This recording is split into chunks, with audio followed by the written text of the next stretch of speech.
like to call to order the December 8th, 2008 Board of Selectmen meeting. If you could please rise for the Pledge of Allegiance. I pledge allegiance to the flag of the United States of America and to the republic for which it stands, one nation, under God, indivisible, with liberty and justice for all. Are we having the presentation this evening? As far as I know, we were. Presentation of the... Yes. Yes. From the Evergreen Center? Okay. I let them know the meeting started at 7. They expected to be here right at 7. Okay. All right, we'll just do announcements and citizens forum, and then when they show up, we'll let them make the presentation. Okay. Just by way of announcement, I do want to congratulate former Fire Chief Bill Albin. He was honored by Bishop McManus at St. Paul's Cathedral in Worcester this past Sunday. The bishop issues what's called the St. Florian Awards to firefighters for heroic actions and commitment to the tradition of firefighting in Massachusetts. And former Chief Albin was one of seven recipients this year, so we'd like to congratulate him on that honor being recognized by the diocese. Any other announcements? Bruce? Could I make a couple comments on sure. a couple things? I have been called probably 4 or 5 times on this same item. It's the storage of trailers and half houses down behind Whitey's. It used to be Whitey's Auction Barn. It's got multiple uses now. And in the industrial area, in the industrial use, there's no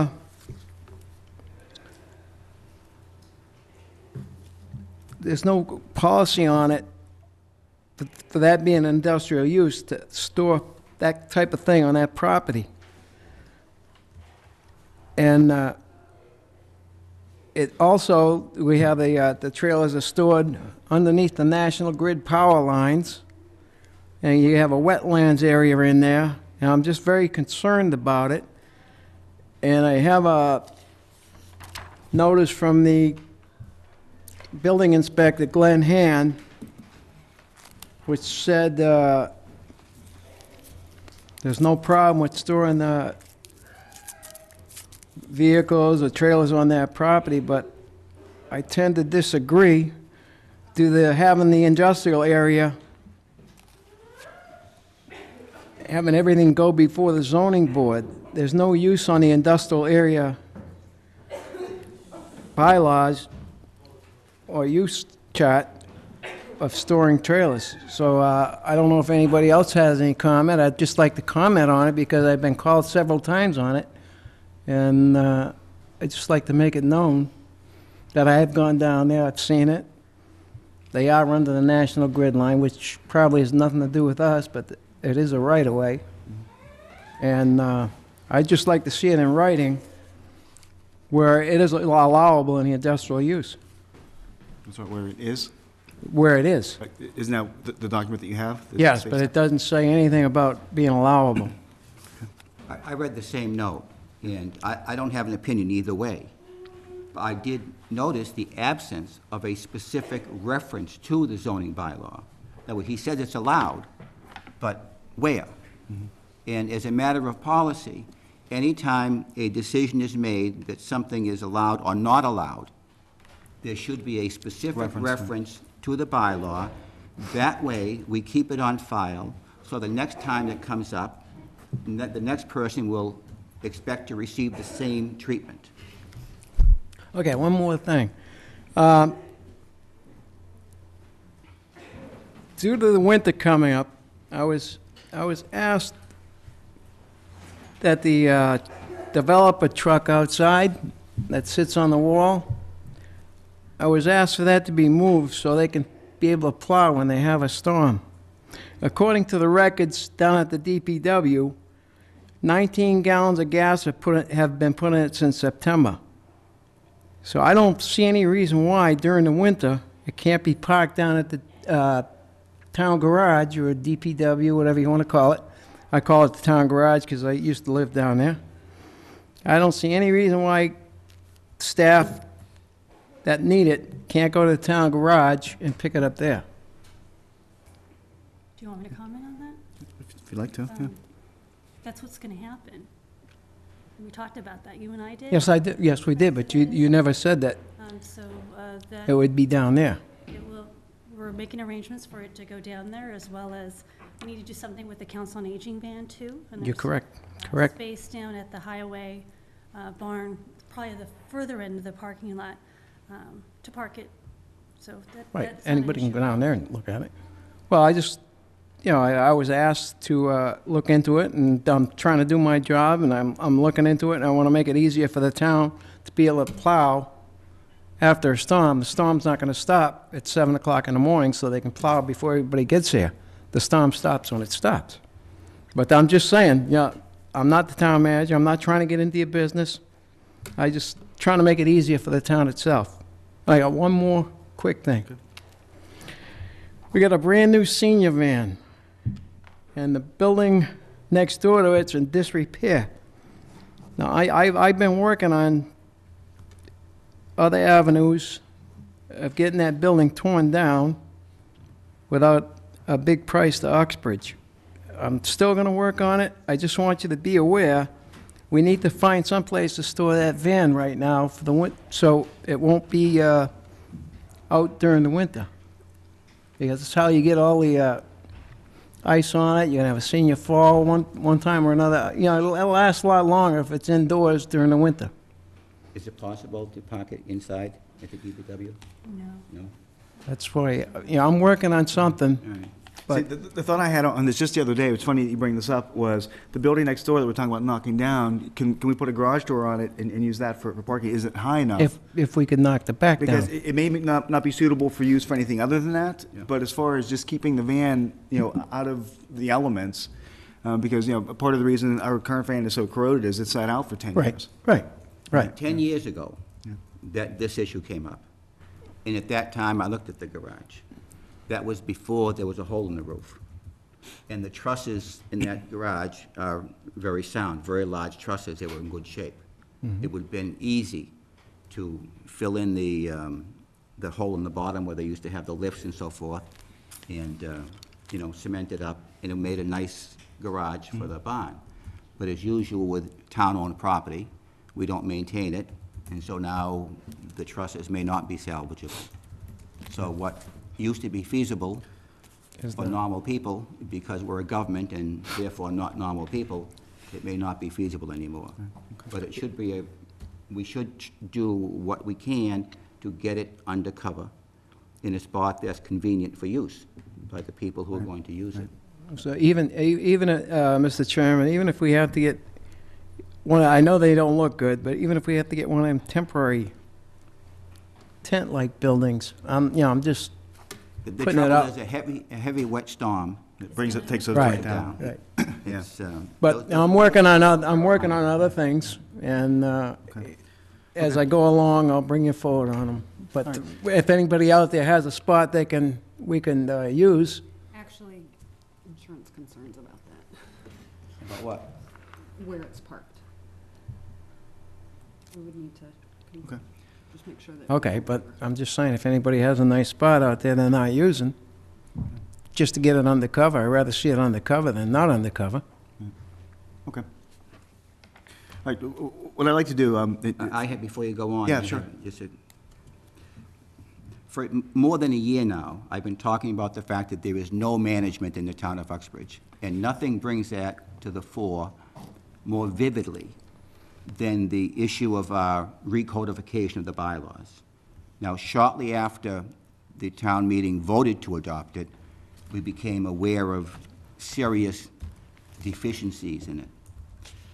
But it's been several months now that we know the calamity that has been foisted upon us, especially in regards to the industrial zoning. And I'm disappointed, surprised and disappointed that nothing has been done by the board to find out why that happened. Who was responsible? Remember, the board appointed a committee, a bylaw review committee.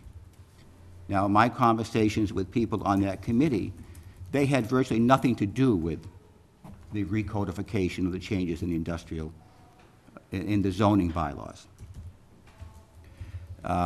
It was said that that had been driven by the ZBA, but Bruce was on the ZBA. I asked him about it, and he said they had very little to do with it.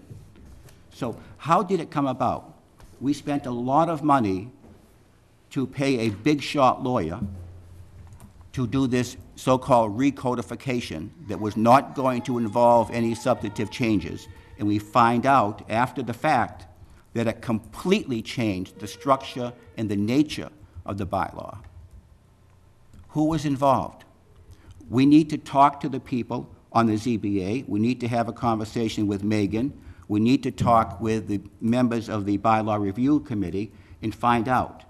Because you can't solve a problem unless you understand how it occurred. And then we need to work expeditiously to remedy the situation that we find ourselves in. And that's our job, not somebody else's job. That's the Board of Selectmen's job. Okay. Do you, I mean, it's a pretty broad topic and quite a bit of work involved But with it it. isn't. It's Well, a narrow problem. It's a narrow. The problem is, Well, how I'm did it talking come about as far as the discussion and the interviews and all that kind of stuff. Yes. You know, I don't know that that's a every other Monday night topic, but it No, could it be, isn't. could be a special, you know, breakout session or something like that. Well, the first step would be to ask for a written explanation from the ZBA, the Bylaw Review Committee, and Megan Dupree as how it came about that the bylaw was changed in such a radical and profound way. And how is it that none of the people who said they were involved and read it very carefully, including the big shot lawyer, didn't realize that our industrial zone only allows industrial uses such as a stonemason yard, a blacksmith shop, and a lumber and ice establishment. And that's the situation we have today. And while we're doing this, we need to make sure that our zoning enforcement officer is aware of those limitations. I did talk to him earlier, Peter, about the same issue, and he is aware, and we need to do something about it. He is aware of the situation. Anything in the industrial zone now has to go through the ZBA just about, No, except for the, no, keep in mind now, in the industrial zone, any use allowed in the business zone is also allowed in the industrial zone. It's the industrial type uses, which happen to be the kinds of uses that are most beneficial to the town of Uxbridge and to the Commonwealth and to the country. And unless they fall under a special permit, then they would be even No. excluded. No. It would be a ZBA. ZBA. There's What I'm no, saying is that if they're not specifically allowed under that bylaw or specifically outlined as a special permit issue, then they're excluded. that's correct. Right. In other words, the ZBA does not have the authority Right, no, to right. allow an normal industrial use Right. in the industrial zone. Correct, right, unless it's a special permit issue that's been brought before them. For instance, the power plant, even But that's that's an a ex- separate bylaw that That's we what I'm saying, passed. right, that's a separate Yes. bylaw, right. But absent that special bylaw, Right. the ZBA does not have the authority. The uses enumerated in the industrial zone require a special permit. For a blacksmith shop, you need a special permit. If you want to sell ice, you need a special permit, I guess, to manufacture ice. Or to have a stonemason yard, you need a special permit. There are no uses, industrial uses allowed as a matter of right. they did add the power plant to it. But that's a separate bylaw. Right, but it was added to it. I just saw it upstairs. Okay. Did you want to comment? You were looking at me like you wanted to No, comment. I don't know. I mean, there's been meetings where do you want to schedule a special meeting with the ZBA, have special counsel come in, and set aside time so that everyone stays to listen for the comments? There's been issues where people have attended the public workshops where a lot of the process was reviewed by ZBA, but it's just, people stay for, you know, parts of it. So if you had a joint meeting with the ZBA, And that might work to get all the parties together. Well, I mean, that's why I suggested an off-night meeting where you get everybody in the same room and kind of talk about this. Now, the power It's plant more falls under the, efficient if we get a written response first, because if their response is, for instance, if the bylaw review committee's response is, gee, we had no involvement with this, then we don't need a meeting with them, right? I guess the question, to be asked, though, is which version of the bylaw review committee? I mean, that committee, there was a lot of turnover on that committee over the course of several years. Yeah. The last one, right before the adoption of this, the one that brought 3 or 4 articles forward several times at town meeting, but never actually made a motion on them. There was many Yeah, permutations. I know. And that's part of the problem as I know. well, though. We need to recognize that. And the problem, again, comes back to the Board of Selectmen, because the Board of Selectmen appointed people to this committee and then basically left them alone. There was no follow-up, there was no, how are you doing? Where are you now? What records have you kept? Because if you go through the minutes of the meeting, you're not enlightened in any way, really. Well, I'll disagree with you that there was no follow-up, though, because Selectman Dwyer was on that committee for several years, I think the entire time he was on this board. Yes. And he kept the board very well appraised as far as what they were working on. When Jim was on it, they were working with the general bylaws, not the zoning bylaws. So that's Okay, a separate right. issue. Okay. the industrial plant, the power plant falls under the planning board anyway. They put that under the planning board.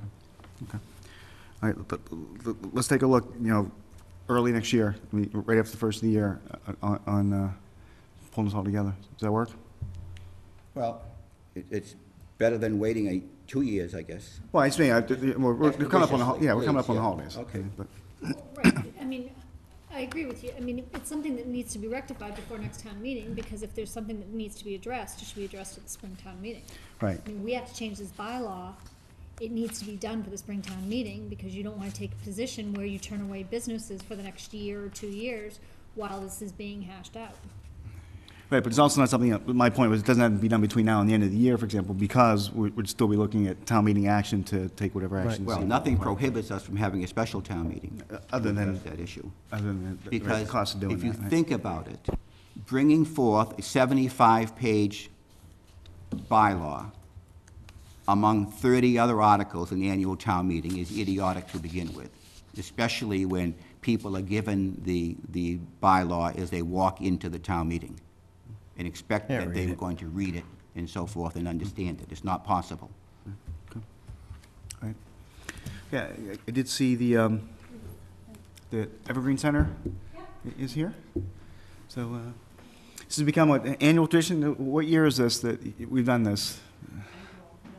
A long time. Yeah, it's been going on for quite some time, huh? Yeah, they do it on all the different towns that we have people, so, for, I don't know, 20 years in some towns. Right. What do we usually put the? The fire department hangs it on the wall in front. Sitting on the bench.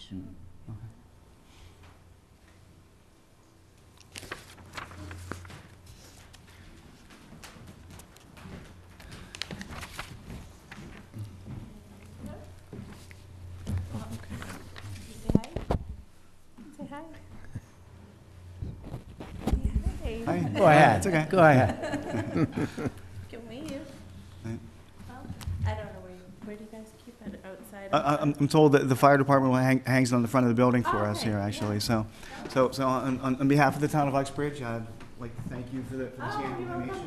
Very nice. So- Very nice. Appreciate the little bit you do to help unify the town hall. So Oh, thank you're you very much. welcome. Say thank you. You're welcome. Say bye. I'll leave it right over there. Thank you.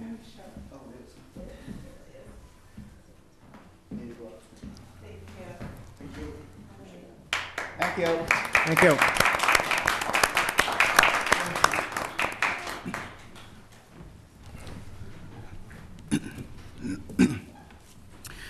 All right, excuse me. Next item on the agenda, I'm sorry, any other announcements, actual announcements?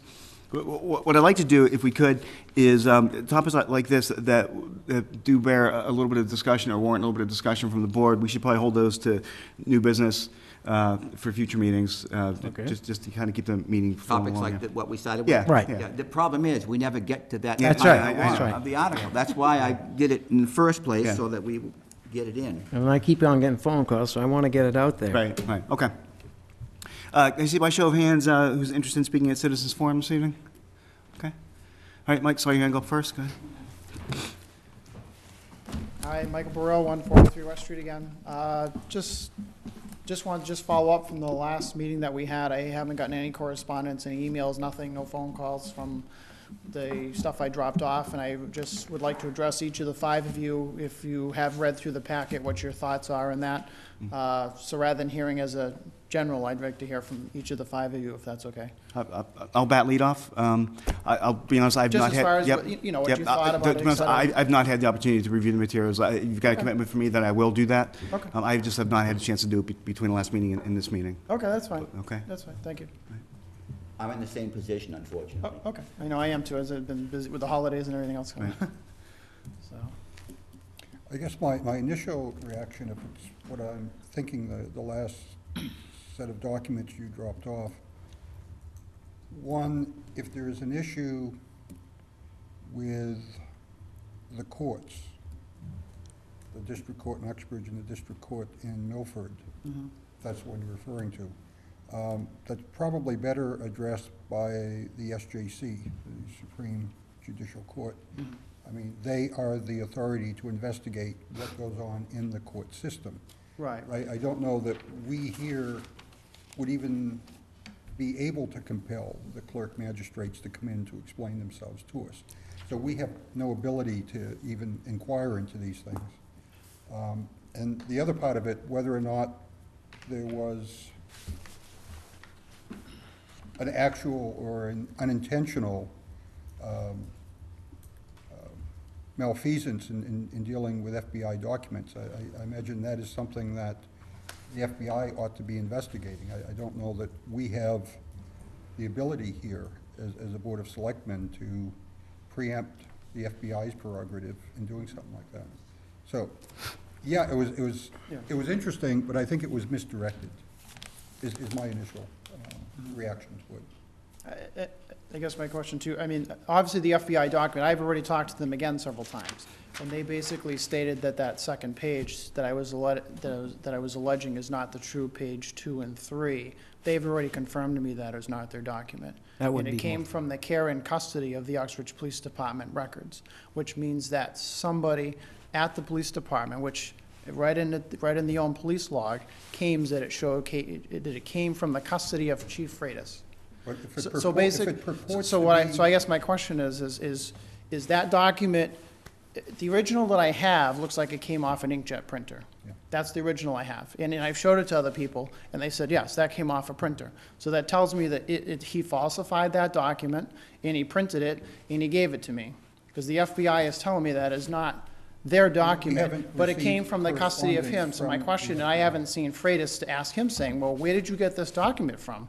If the FBI says it's not theirs, why did it come from your printer? Excuse And me, why did but he the write po- it? The point Yes. is, once the FBI completes its investigation, if the FBI finds that there was malfeasance on the part of somebody in town government, Mm-hmm. then we can act. But we don't have an ability to make a determination until after the FBI tells us where the problem is. Well, I already have correspondence from them saying that document is, haven't.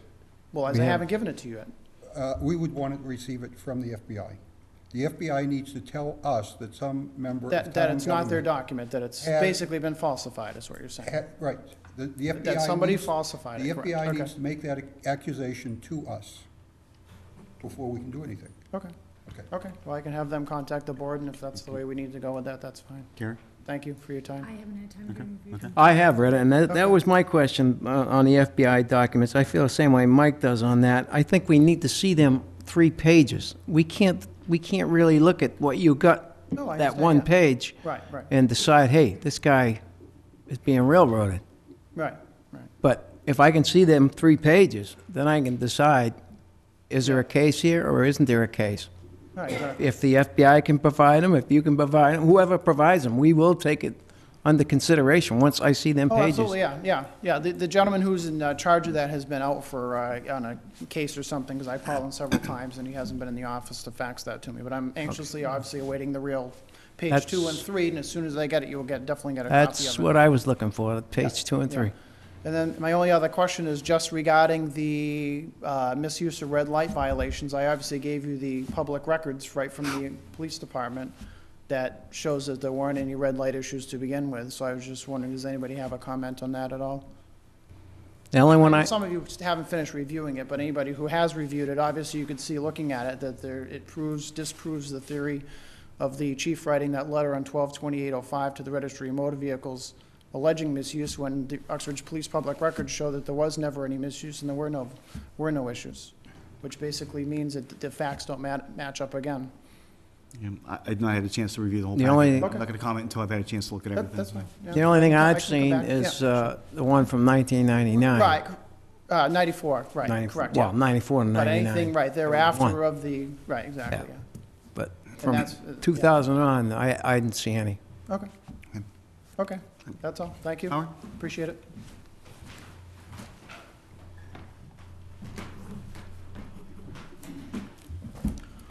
Good evening, thank you. Let's see, on November the 10th, at the Board of Selectmen's meeting at Citizens Forum, I raised the issue of the Serendipity property. My first point was about a deed restriction discussed at the Board of Selectmen's meeting on October the 27th. As I said at that time, even though I was present, I couldn't hear all of the dialogue. This so-called public address system doesn't seem to do very much for my hearing.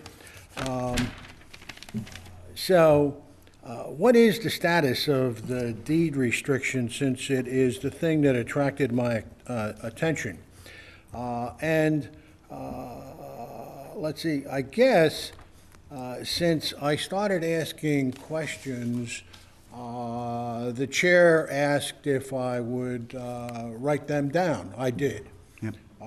So on the 12th of November, I sent you 12 very specific questions and also asked to have what I called an autopsy of this process, because this process was described at town meeting.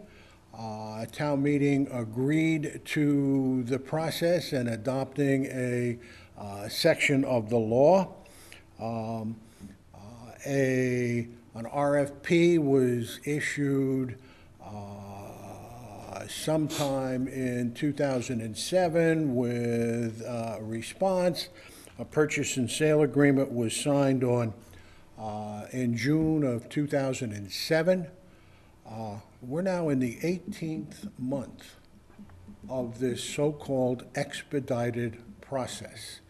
I really feel a strong need to have an explanation from the Board of Selectmen as to what this process did for us, what it didn't do for us, and would you please answer my 12 very specific questions? And since you earlier talked about writing from other boards, I would look forward to a writing from the Board of Selectmen relative to this issue. We're talking about a significant town asset. Thank you. Just a couple comments, if I may. I share your concerns relative to, we're 18 months into an expedited, quote-unquote, expedited permitting process. And Hasn't started yet, though. I understand, but the formal clock has not started running, but. Why did the formal clock stop? Well, no, but I understand. Yeah, okay. That's part of Yeah, the no, autopsy. exactly. And it's, I think, premature to do the autopsy before the patient has died. But I agree with you that we need to kind of look through all the steps that are followed here. Some of the good things that came out of the process, and some of my observations relative to the process as a whole. One comment I'll make is that it's expedited permitting from the town's perspective, but there's no teeth in it for any state agency that were to be involved. Now, that's not held us up in this particular instance, but, that's just a general observation about the statute as it stands. Some good things that came out of that was the grant money to take a look at permitting processes and hopefully, improve and streamline those. Recodifying the zoning bylaws. Well, it was fun. You could debate the results of the end result, but the fact that was that could have been or could be perceived as a benefit by some people as well. And the online permitting software that we're in the process of being, part of a coalition that will be implementing that. So there are some tangible things that came about as a result of the grant that was tied to the adoption of the statute.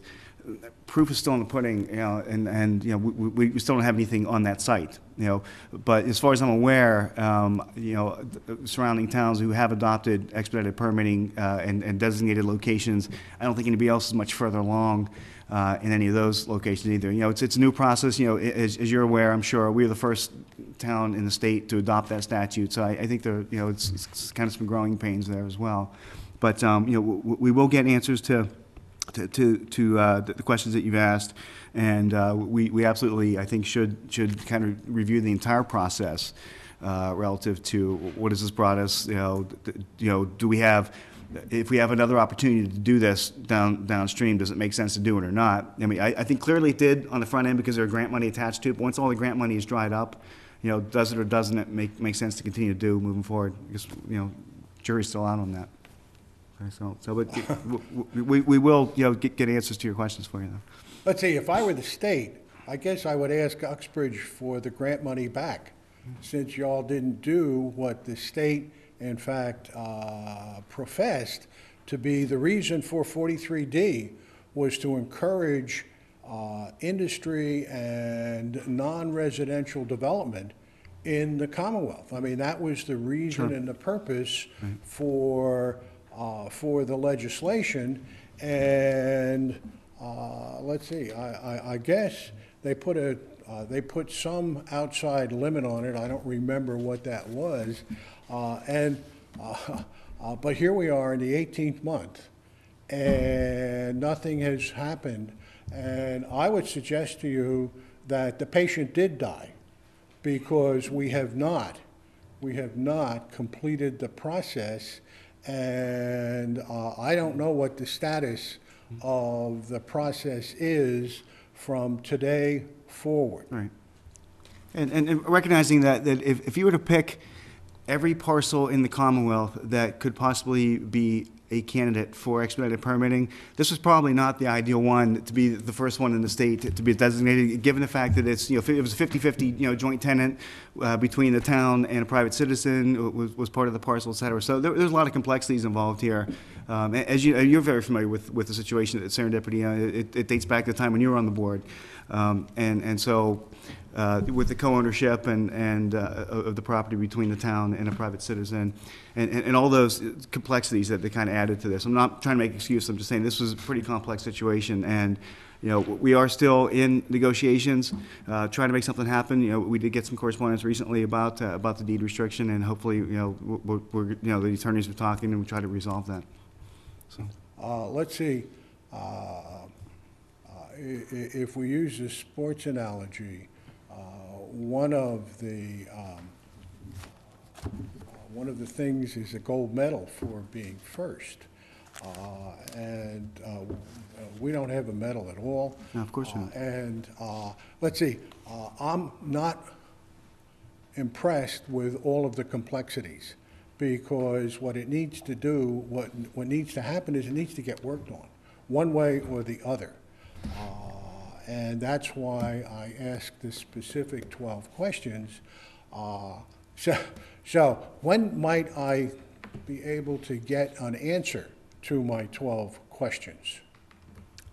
Do you have a sense for? I know there's no management in town, so I guess we have to leave it to the Board of Selectmen. I can't hear. I don't, do you want me to respond? Is that what you want, or I'm Well, not sure really what the board. Let's see, I addressed the questions to the Board of Sure. Selectmen. I expect the board to respond. Right, but it's going to take staff input on some of them, and also, As long as you all sign it, that's fine with me. Okay, That's and your also, position.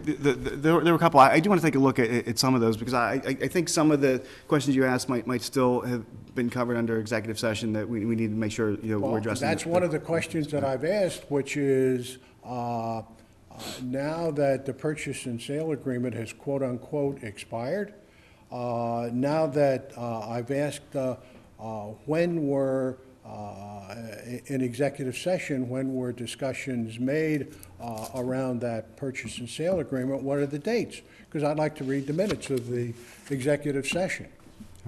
Okay. I don't know of any Well, yeah, I mean, discussion now between anybody.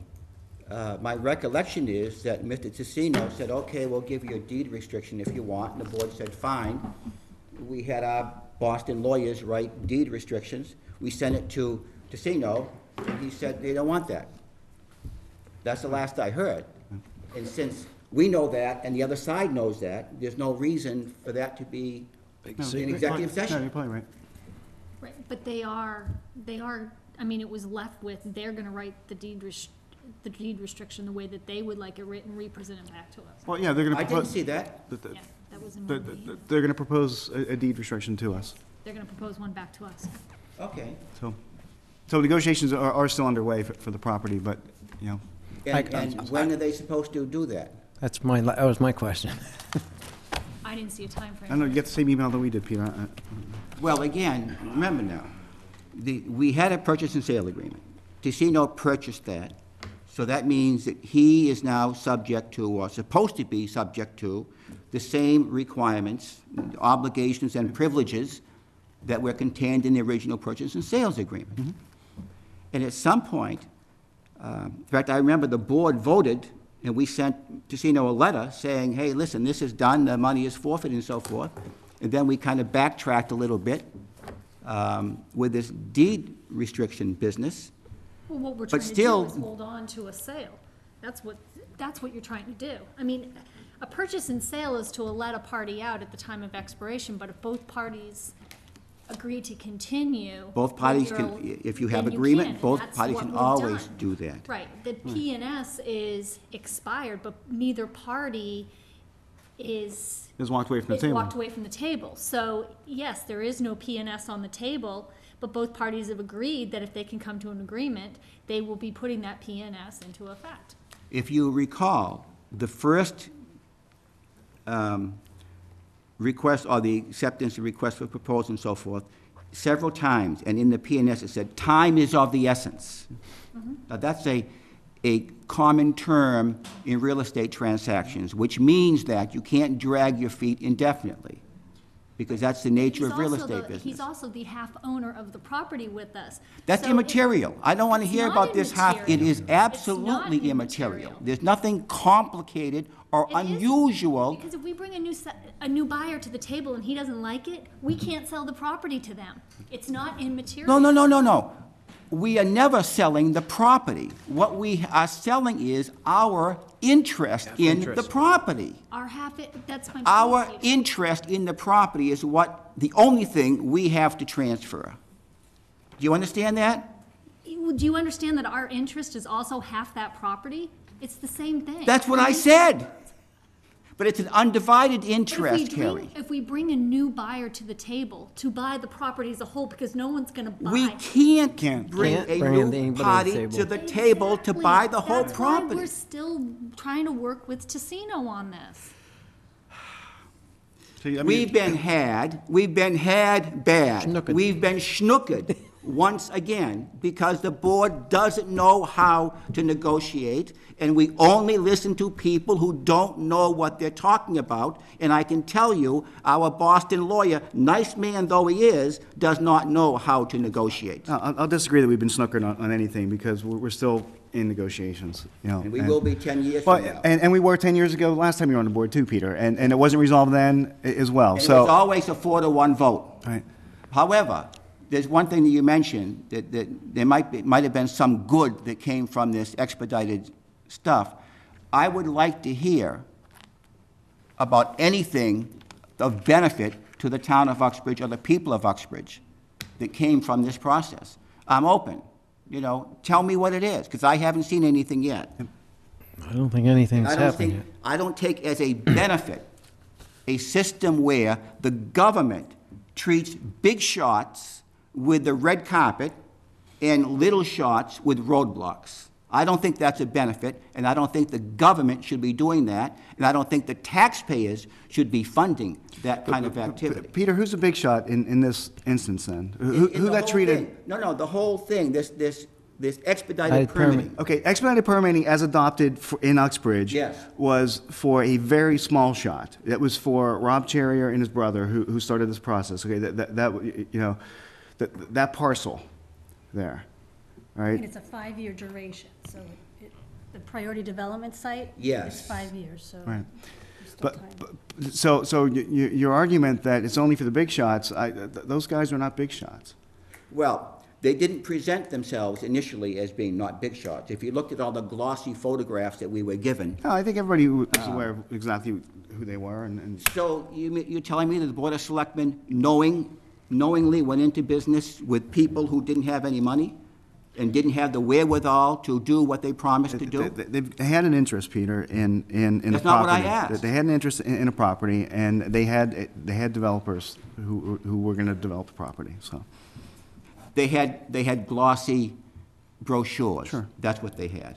And when Mr. Tessino came in, what did he give us? Glossy brochures. Hopefully we'll learn a lesson from this. I doubt it. I hope so. And it's not just the Board of Selectmen here, that's a common malady. People don't learn lessons very All well. right, we do need to move on. We're 45 minutes into our meeting. We've got about 15 agenda items here that we need to attack. First item, public hearing, scheduled appointment, Metacomet Land Trust, consider mass conservation restriction and transfer of development rights. Ms. Mazinski?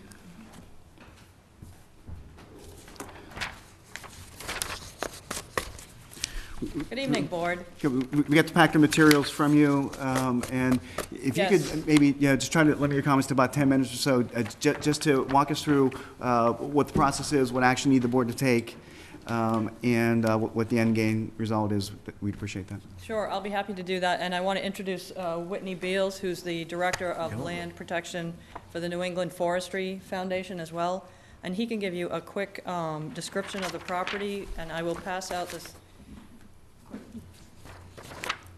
So Whit, do you want to? Did you get maps in your? No, I didn't. Distribution? Oh, Oh, okay. that's what I was going to I have ask to you. share. I didn't know what That's fine. Linda had set out.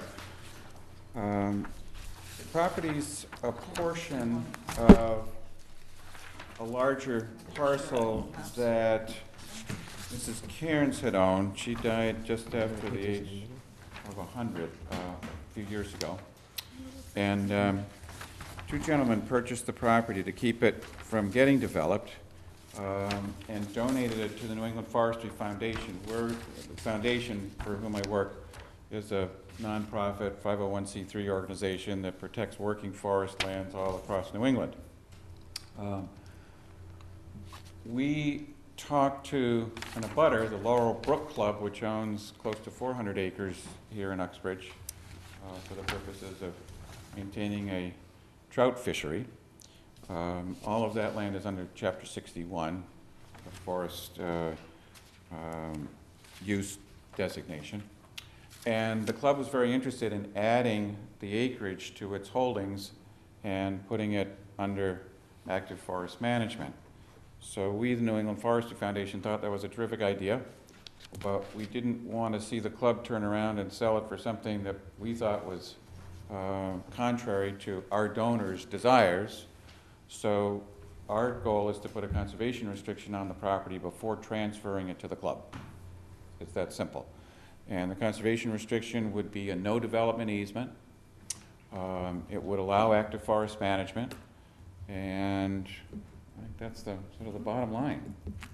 And under Massachusetts state law, the Board of Selectmen needs to approve all conservation restrictions before they go before the Secretary of now Energy and Environmental Affairs, who also signs off on them, and then they can be recorded. So it's a fairly cumbersome process, but it makes it an open public process, and the town gets to, gets to be involved.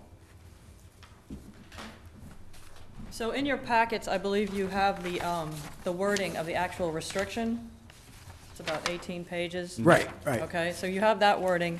And then the Conservation Commission has also previously basically said, yes, there's natural heritage and habitat there that deserves to be protected in its natural state. So then, just now, I gave you a couple of quick points to keep in mind, that a conservation restriction is a voluntary permanent deed restriction, okay? And this is 13.6 acres total on West Street. It's basically almost to the corner of Laurel Street, and it's behind Mrs. Karn's former house. It does not include the house, okay? It's the property. It's open or forested property, and as Whit said, it will be under their forest management plan. So it has no improvements. It also provides habitat and protection for the Uxbridge Rod and Gun Club. And the Division of Conservation Services, which works under the Secretary of Energy and Environment, they have reviewed it. Their lawyers have reviewed it. The wording is what they will accept. So we have a suggested motion here and are happy to entertain any questions, but that is basically why we're before you tonight. How's that, 6 minutes? Oh, great. So just for clarification, it's not town-owned property? That's correct. It was donated to you as a gift? It will be. It will be donated. What will happen is New England Forestry Foundation now owns it, and New England Forestry Foundation is the current owner, and I believe we're tax exempt on the piece. When Metacomet Land Trust receives the conservation restriction on the property, they'll have a responsibility for monitoring it once it's transferred to the Laurel Brook Club. So the club will own it. It'll go back on the tax rolls under Chapter 61, and Metacomet will have the perpetual responsibility for as long as it's in existence to make sure the club is not doing anything wrong on the property. That's how conservation restrictions always work. And at the same time, because it's the proximity to a house that is owned and I believe being rehabbed and everything, we make sure that that person doesn't encroach on the property as well. So we're the stewards of the property in perpetuity now. It's very likely that an additional 4 acres of the former Cairns property, which New England Forestry Foundation also owns, across the street from the house, will go under conservation restriction in the next couple of years. Again, it has more of the salamander habitat on it, so just we're looking here at probably a two-step process to get all the land, all 22 acres, I think, total, under restriction. Yep. Now, you said it'll go back on the tax rolls under Chapter 61. Right. And what exactly are the taxes on the Chapter 61? They are, oh, they changed the rules, but they're approximately 10% of what the full assessed value would be. Yes, that's correct. So they're greatly reduced. Yes. It's an incentive program that's been in place for, oh gosh, over 80 years in one form or another. Yes. To encourage landowners to manage for. Is it currently wood under production. Chapter 61? No, it's Okay. currently tax exempt, and it will go under Chapter 61 like the rest of the club property is. On what basis is it tax exempt now? Because it belongs to forestry, which is a private nonprofit. Okay. It went from the Carnes estate to the nonprofit, and then it will go Right. back to. Okay. On the map, the excluded area, is that the area where the current residence sits? Or is that the 4 acres that you spoke No, of? to answer that question, it's an area that really has no conservation value at the moment. It should have been included as part of the house lot when it was split up, but the people who donated the land to us didn't realize it when they divided the land into the house lot and what will be the conservation area. It's an area where the current owners, there's a little Utility shed. there's a utility shed on it, there's a little frog pond with a bubbler or a water line that runs from the house, and their drive area is pretty small, and they actually park vehicles there. Mrs. Cairns did the same thing during her lifetime and her long tenancy of the property. So that land is going to be restricted. The club will own it, but it's going to be a separate, we'll probably wind up leasing it to the current owner there, just so he can, for nominal amounts, so he has room to park his vehicles, essentially. Okay, just so the land where the house is currently, that is not part of this at all? That's correct. It's not affected at all. It's private ownership. Okay. The house was sold and, That's just 3 acres you got here? Correct. 3.02. Yeah. Oh, gotcha, okay. But kind of an off-the-wall question here for Jill. Is this the same parcel of land that at one point in town we thought we owned, and then there was some discussion about leasing it to the Rod and Gun Club? No. This is No. not, okay. No, Right. it was 10 acres or. Yeah, that's Right. the other not This is side. far further down, from right? there, but it's Okay. not part of it. I just want to make sure it wasn't the same thing we're talking about here, so, okay. So the,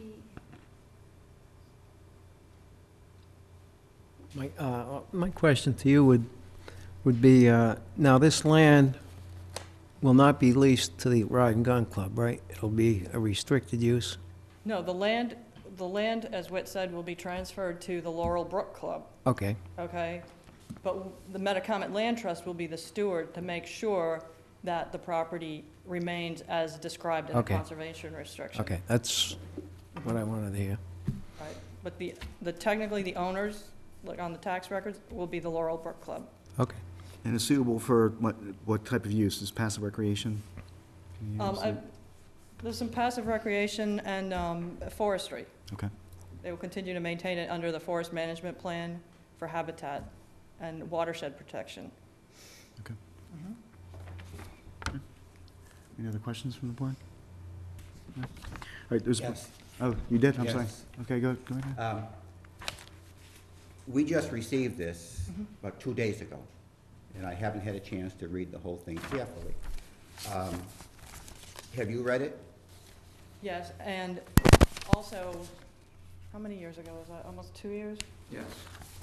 18 months, 2 years ago, I brought the project before the previous board, and because we made that slight change in the boundary Yeah. and things like that, we thought it preferable to come back before conservation and the board again to make sure everybody was clear about those changes. Okay, I'm looking at So- page 3.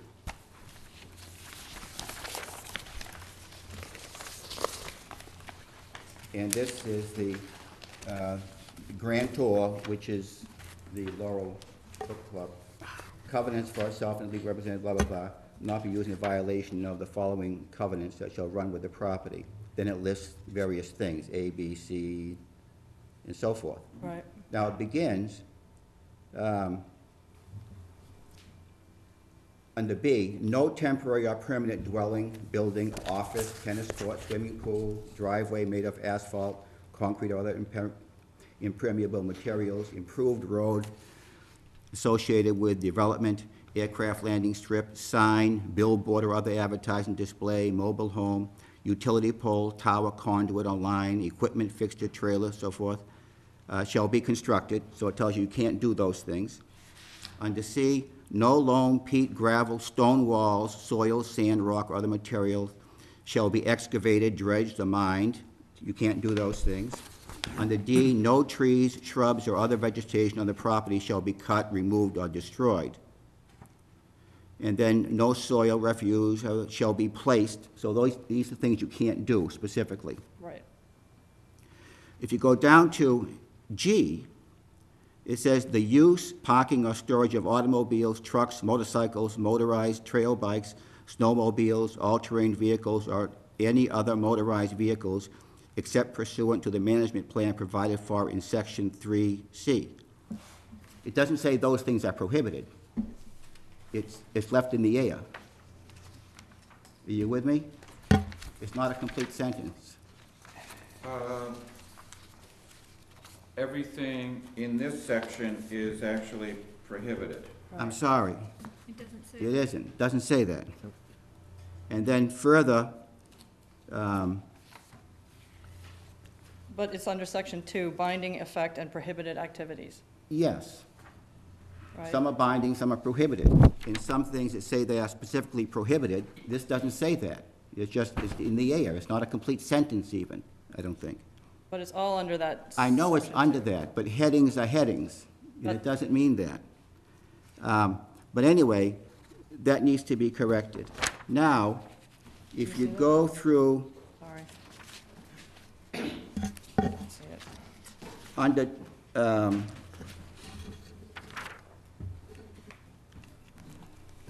yeah. These are things that the grantor reserves to and for the grantor. Correct. Notwithstanding the things that are in section 2, okay? The grantor reserves the right, the construction, relocation, maintenance, or use of trails, fences, bridges, gates, stone walls, woods, roads, and rights-of-way in the property as reasonably necessary, blah, blah, blah. Under B, the construction, relocation, erection, and maintenance of signs setting forth and describing permitted uses, so forth. The right to conduct or permit others to conduct sound, silvicultural uses of the property, including the right to commercially harvest forest products, conduct maple sugaring, so forth, and all these things. So under section 2, you have all these, they sound great restrictions. Under section 3, you reserve the right to do all those things. I'm not arguing with that. I think that's wonderful, because there's nothing wrong with those activities. I'm just pointing out the obvious, how these things work. Well, actually, under 2, it says under 2D, Yeah. no trees, shrubs, or vegetation on the property shall be cut, removed, or destroyed. But then under C3, it says that you can commercially harvest Yes. forest products. That's what the forestry plan is. Right, but isn't that cutting Well, no, vegetation? if you read- That's what the grantee can't do. Right. See, but the grantor reserves the right to do all those things. Right. Well, in 3C, if you read it carefully, it says you can do all these things once you've filed an approved forest management plan. Okay, so there's Yes. still, so it would say that they're prohibited unless you actually have an approved forest management plan. Yes. That My land allows is on them. chapter 61. I have an approved forest management plan that allows me to do all the things, whatever I want to do, I can do, because I pay the forest management plan writer. I mean, that's how the system works. However, I think it's wonderful. Don't take my comments in the wrong way. But I understand what you're saying, because this is language that's been, in a large part, generated by the state. Oh, I know in order that. for them to, I know that. So- I understand that completely. I know how the system works. I'm not arguing with you. That just doesn't make it right. Now, please go to page 18 and then turn it over.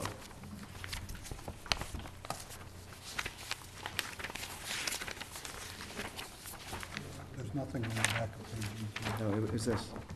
Not the other page. You mean 18. 7, 8, 9, and 10?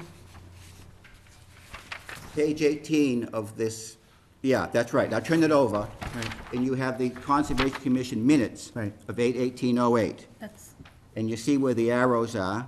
Right. It says West Street Conservation Restriction, review/comments. No revisions have been made to the conservation restriction since the presentation to the commission on May 5th, 2008. As a result, the commission unanimously approved it. Who made the motion? Doesn't say. Who seconded the motion?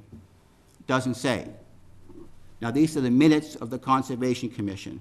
If you look at some of the other things they did, it'll say that so-and-so made the motion, above it, motioned by Mr. Holden to issue blah, blah, blah, seconded by Mr. Lewis.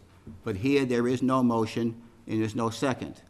Now, keep in mind, we have 7 members of the Conservation Commission, and we have an administrative head who is our developer planner, who is supposed to conservation administrator. conservation administrator too, look at these things, and there are lots of cracks. I'm just bringing that to your attention so that when I say there is no management in the town of Uxbridge, there's some meaning behind what I say.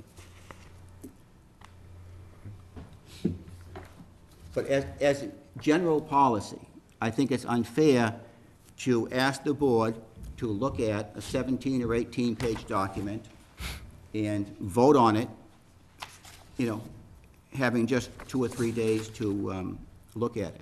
I called somebody from the Conservation Committee earlier this evening, and the member I called had no idea what this is. So for us to make a decision without really looking into it, Well, keep in mind, they looked at it a long time ago, the minutes that, May 5th. yeah, so. Well, these are minutes from August 18th. Yes. But it sounds like it also was before the commission on May 5th. Right. Yeah. Is that right, Ms. Mazinski? Actually, yeah, it was a previous meeting. I think they're just referring to that Right. they review it, that it came before. Right, there have been, so what we, There was no change, and there's a previous motion that should be in the minutes somewhere. right, so this might have just been a consensus referring back to the motion that was actually taken on May 5th. Well, you. It doesn't say that, though. Yeah, there are Yeah. rules of how you do minutes, and they need to be specific. And second, what they're saying is, no revisions have been made to the conservation restriction. Well, you won't know that unless you read the new document. I read it, that's why I had some questions. That's why I called somebody from the Conservation Committee, but they couldn't tell me anything about it. The agent has a file, Tanya? Yeah. Yeah, so if you talk to her. Well, I she talked to should- somebody on the committee, that's all. Right, It but there wasn't may have been Tanya. turnover on the committee because it's been a while, that's all.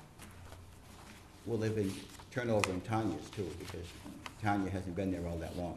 Exactly. And she's part-time. No, but I know she has a file on it, so. What is the time sensitivity of this action? We'd like to get it done before the end of the year. It's been out there a while, but Is there any, you know, physical constraint, like, you know, the opportunity to move forward with this goes away and, No, there's No. not. okay. So we can make that one suggested change. It is, you know, Just a kind of couple, hanging just there. look at a couple of those paragraphs. I don't have any substantive disagreement with what you're doing, You're right. you know?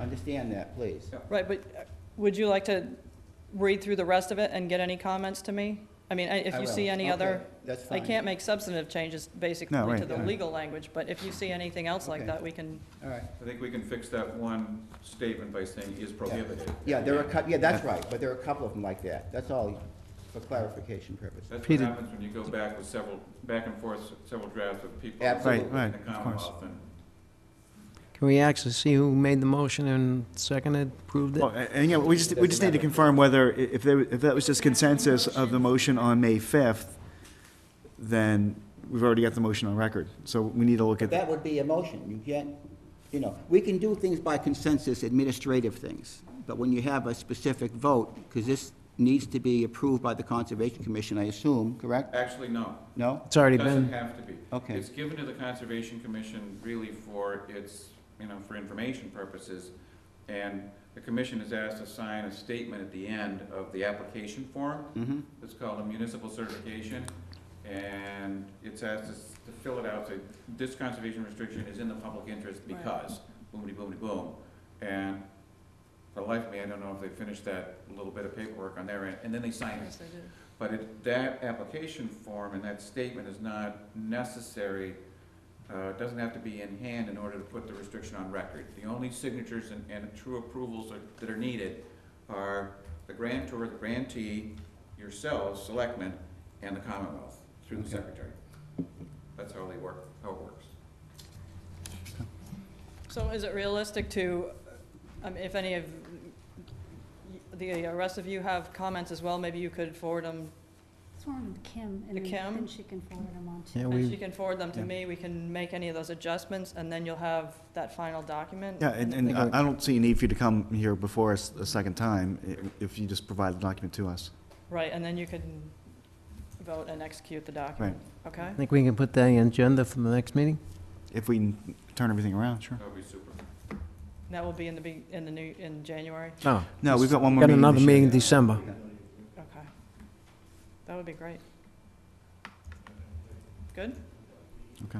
I'll let you know, there's, the second meeting date is still up in the air for the Board of Selectmen. There's 2 dates that they have to choose from, so I'll let you know which date's selected. But it is Okay. in December. But I mean, if you could get if Kim could collect the comments, and then we can make the appropriate adjustments to the Mhm. restriction, and then whenever we need to come back and collect I the mean, document, that would be the great. key benefit to the town, obviously, is we're not getting any tax revenue on it right. right now. And even though, Right. you know, with the chapter 60, we get a little bit. Yeah, but, 10%'s better than nothing. yeah, That's right. exactly. Okay. Okay, all right, thank you for Okay, your time. thanks. Thanks very much. Appreciate the look.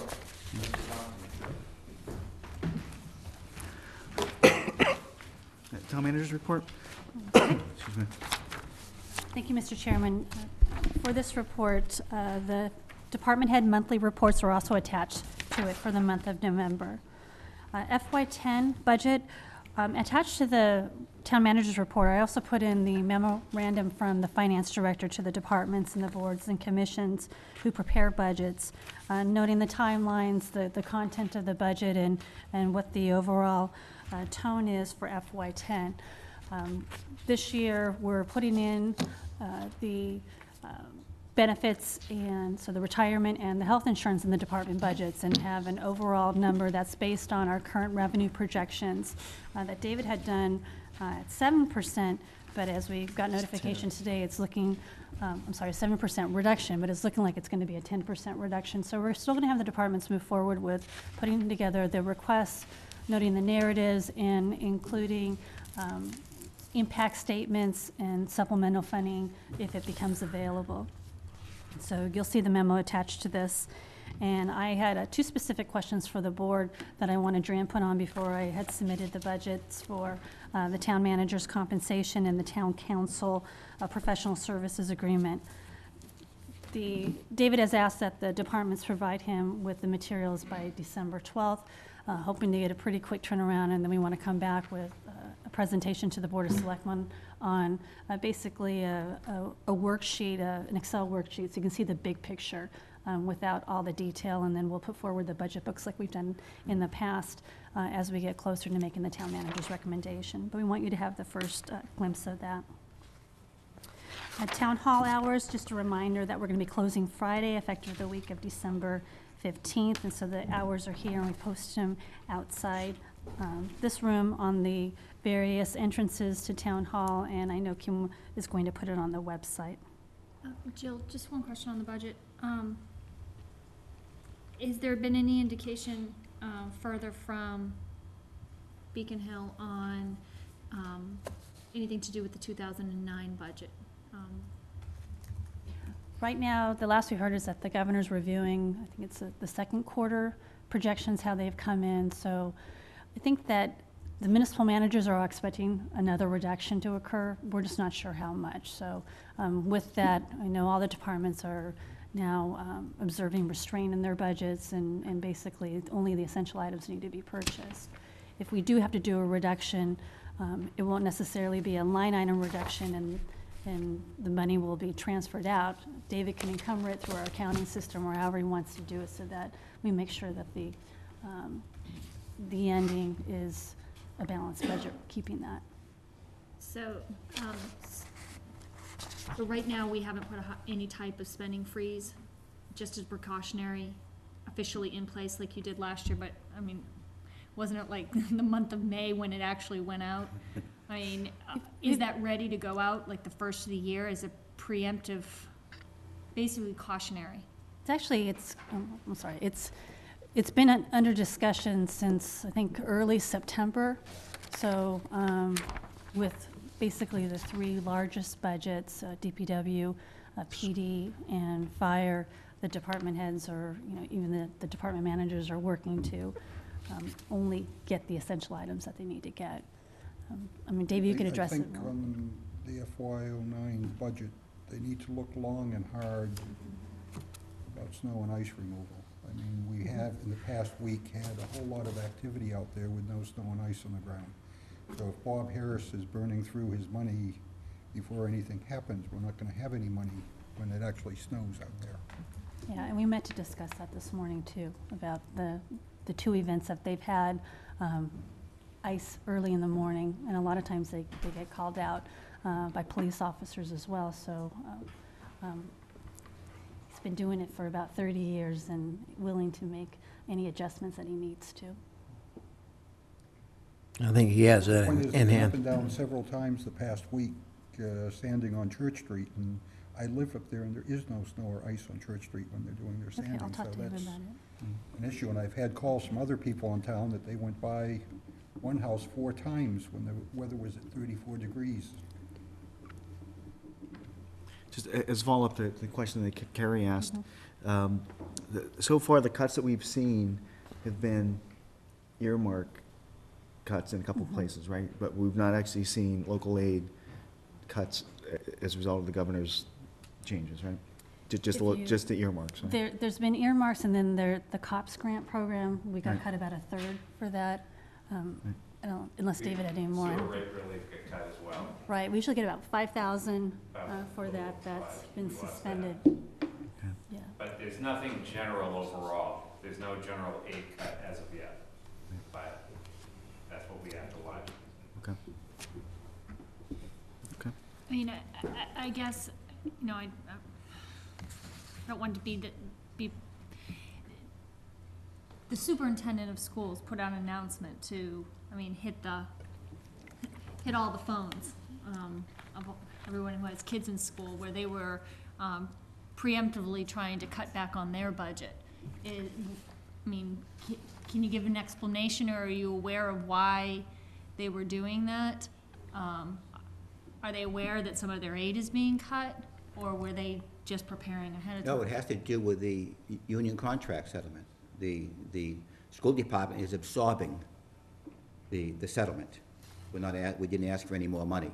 We didn't ask for a transfer from stabilization to fund the teacher's contract or the other contracts. So Right, we're well, if taking you that- had, then under the agreement, then that would come off the budget for next year anyway. Yeah, but Right. I mean, that's what we did. So in light of that fact that, you know, we had to make certain adjustments. So the plan was to move 2 days from the winter into the summer. And we're meeting tomorrow night to close the schools during the vacation periods to save on utility. And the figure is some $20,000 each time That's we do great. that, so. Peter, when I look out the window at Old Dock 30 in the morning and I see lights burning in Good Shepherd, who do I call to find out why the lights are burning in that building? Where are the lights? In various parts of the building. Oh, okay. Dick Legenda? The external lights? No, they're inside the classroom. Inside the building? Do we just pay rent, or do we pay rent plus utilities? Pay utilities too. We do, Oh. okay. Yeah. Or should I pick up the phone and call Ernie? Well, then, Okay. All right, Jill? Working through regional opportunities and cooperative opportunities, the board had discussed trying to do what we could for FY10, and unfortunately, it's a pretty slow process, but we have some potential assistance through the district local technical assistance, and that's through the Central Mass Regional Planning Agency. These are funds that are similar to the funds that they got through the 43D expedited permitting under two criteria. One is sustainability, and the other one is to establish partnerships among 2 or more municipalities. So there's been a listing of potential regional opportunities, about 31 examples, including many of the items that the board has discussed, and hoping to move forward what we can. I had noted in here that there is discussion about regional dispatching. Millville is going to serve as the grant lead for a feasibility study to see exactly how that's going to work, and we would be participating in that process. We're also looking at the potential of the Regional Economic Development Council getting funding for a feasibility study or whatever we can to lessen the per capita charge that member communities would have to pay next year. Actually, on the discussion of regional, I kind of threw it out to, throw out the idea of, you also had met with the fire department. with Northbridge Fire North- Department, Right, yeah. of looking at regionalizing some of the departments. And the thought came to me, I mean, we don't have a DPW superintendent right now. Is there any process of looking at the towns around us to regionalize the DPW with another town and possibly cut some of the upper management by bringing together regionalization of the DPW? I mean, we have a sharing program, you know, to basically expand off of that. Yeah, And that's use been those looked at. resources. You know, it could help cut back on not only your top management, but it could also help cut back on equipment, you know. We looked at that, and I think with the mapping of the infrastructure, I know Northbridge is challenged because they're having a hard time with certified water operators. So if there's a way to regionalize that or share staff, that was something they wanted to look into. But the discussions haven't gone much further about a fully regionalized DPW. There's some concerns too, and I think, the host town gets the benefits of being able to have that excess capacity to provide the service, but the receiving town has to be okay with a reduction in staff or closing, certain facilities and everything, and that's probably been the toughest part. But we're looking to legislatively make it easier for us to do these type of regionalism projects. And it's on the table. It hasn't been fully fleshed out. The regional, or discussions with Northbridge on fire have centered around the Gray Rock facility. If there is something built there, we have mutual aid and it works for us, but that really could be a good savings for both towns if that were to occur. That's a couple of years out, and we still need the debt exclusion to approve it and so forth. But none of this is off the table. The department has been really great with thinking about it, and it's difficult because they have to think too about if they reduce the staff in their department, can they still function? Is it okay philosophically to have less staff doing more, or is that truly the case? And I think with the funding through CMRPC, maybe we'll dispel some of that. Maybe there isn't a true loss of staff, or maybe there is and there's greater benefits.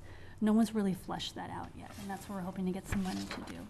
Well, and like I said, that's why I was thinking, what a better time, because you're not actually, in theory, you're talking about a 50 square mile if Northbridge and Uxbridge came together as one town. So, in theory, really the top staff you would be losing if you waited until you actually hired a DPW superintendent you'd be getting rid of one superintendent. But if we don't have one now, then we would be going under their upper management.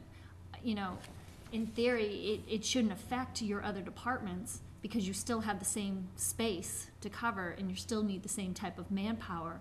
And then through attrition, if they decided, they could eliminate here and there, they can do it through attrition instead of actually, cutting either staff at either of the locations. Yeah, and I agree with you. Timing is right for it. Right. I'm sure with, the next manager coming into to carry it a step further. I know that most towns are in need for certain positions. It seems that building commissioners seem to be a premium right now, and there's expected retirements in the next couple of years that's really going to cause a gap in a lot of departments. Not necessarily ours, but other towns are experiencing that too. Didn't we already do away with the assistant DPW director position? Assistant superintendent, we did. So Okay. there is just, and part of that was to balance it off so we could essentially have a parks department, and that seemed to work out pretty well. But it looks like we're going to have to go a little further with looking at the organization and seeing what's really needed. I think I don't know if it's a good idea. Maybe we can have a consultant, or just wait for the new town manager to make the position a DPW. Well, we're already waiting for the new town manager, correct? You're not making that up, she's not. No, I know she's not making it, but is it feasible to probably ask for a consultant during the time we're waiting? My first question is, we're gonna take a 10% cut in our 2010 budget. We're probably gonna get cut on our 2009. Where would we get the money to pay a consultant? We just got rid of the assistant DPW position. That has to be a heck of a savings. That was effective on July 1st, so we've reaped the benefits of it, but it's something, the Northbridge town manager is, very capable of putting together, whatever talking points that need to happen, and, I'm sure whoever is here is going to be able to do that too. So this is not going to stop. This was really to the chair. Yeah. Chairman, not. But my sense is we've got, good department heads within DPW right now who are more than capable of keeping the lights on, until, my sense is until we have a new town manager who can then go through the formal process of interviewing and selecting. Okay. Just something I threw out there. Yeah, I think we can get by. Okay. And I'd rather not spend the money now if we can avoid it. Just my personal sense. I don't know what the rest of the board feels. If we can get by now, then what magical event occurs when we have a new town manager? In other words, if we're comfortable with operating without a DPW superintendent today, And and why it ever seems as hire though you one? are, then having a town manager, what does that do? Well, what it does is it allows the town manager to look at perhaps the two existing department heads and determine whether one of them should be the DPW superintendent, for example. Or deciding that they don't, that those department heads are self-sufficient enough that, it's going to require minimal supervision and they can get by without a DPW superintendent. I just, Right. I don't want to presuppose any solution here. And what special abilities would this town manager have to give him that insight that we don't have? Authority over the department, and I think I don't know who your candidates are, but I think anyone who comes in, the first order of business is to look at the operations. I certainly can comment on the capabilities that we've been working under with staff, and we've been okay, for the last few months, and I think we can move forward, but strategic planning is going to be a priority for the town.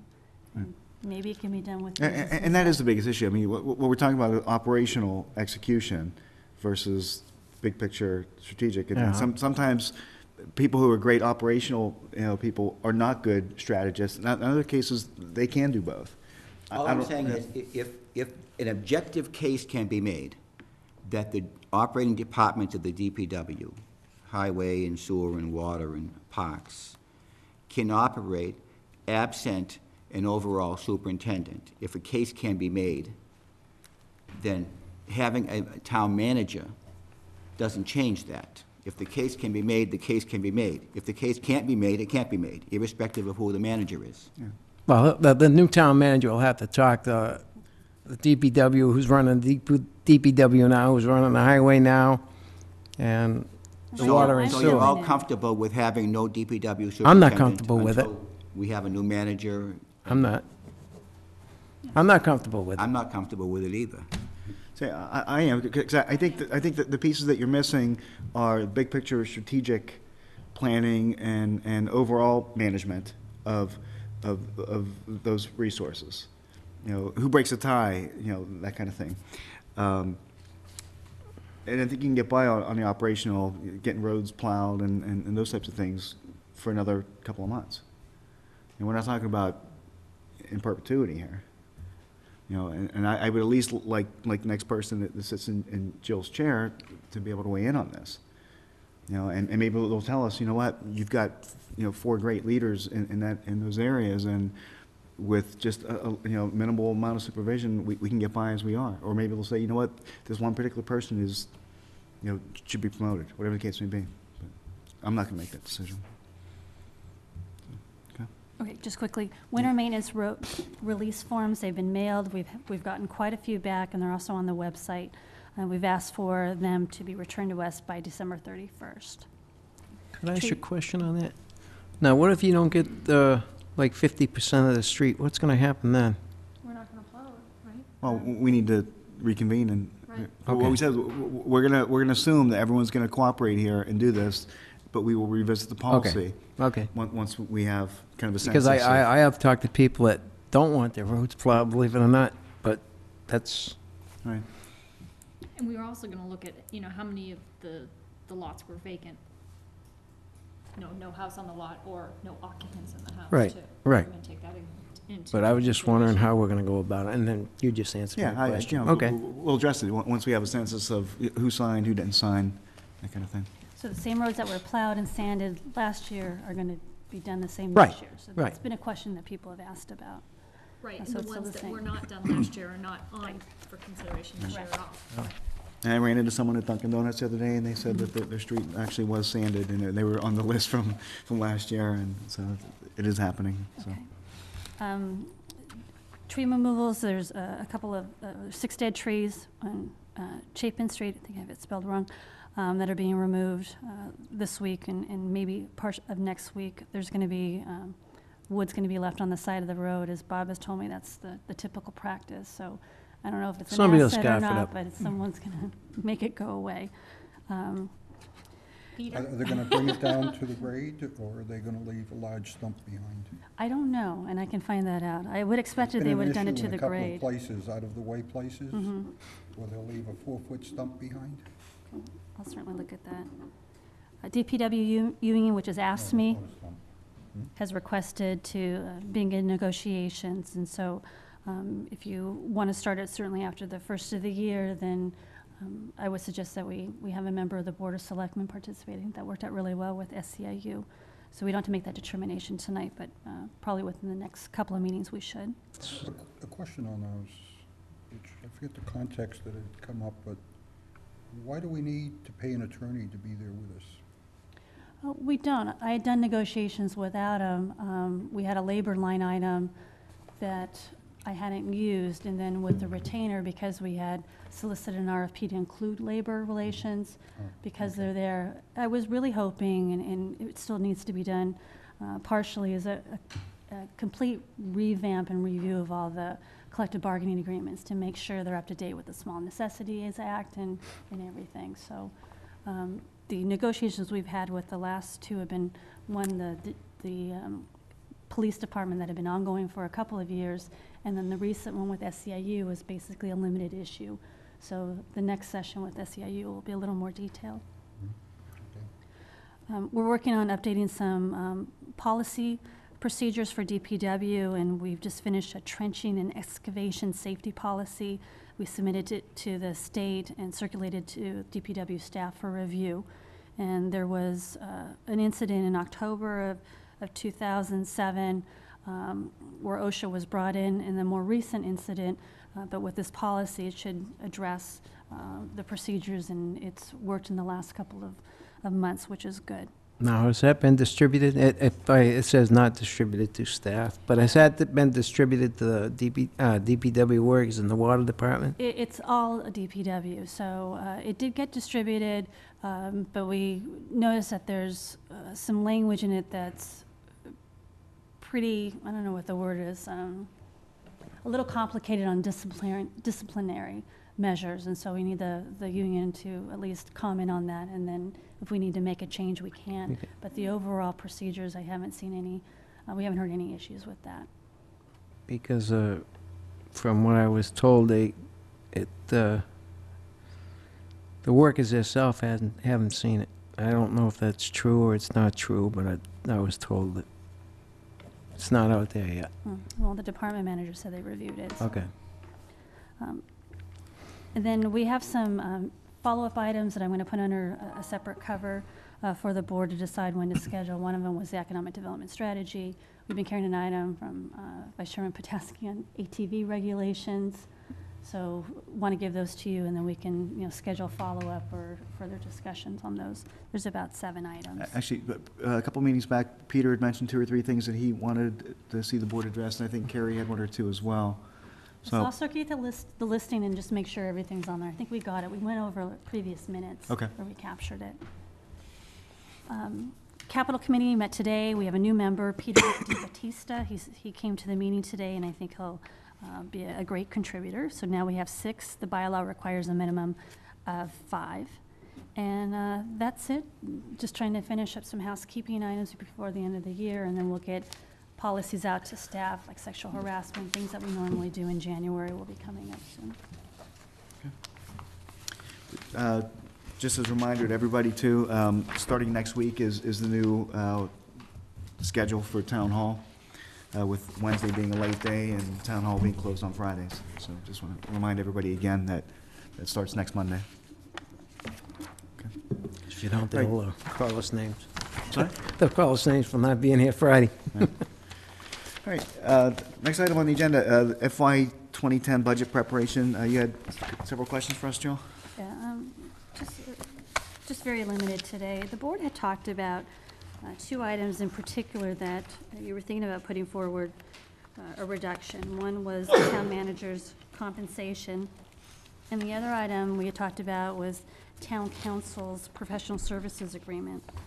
And if you're comfortable at this time, if you wanted to give me some direction on the town manager's compensation, the FY09 budget is the FY09 appropriated amount for compensation for the town manager is $115,290.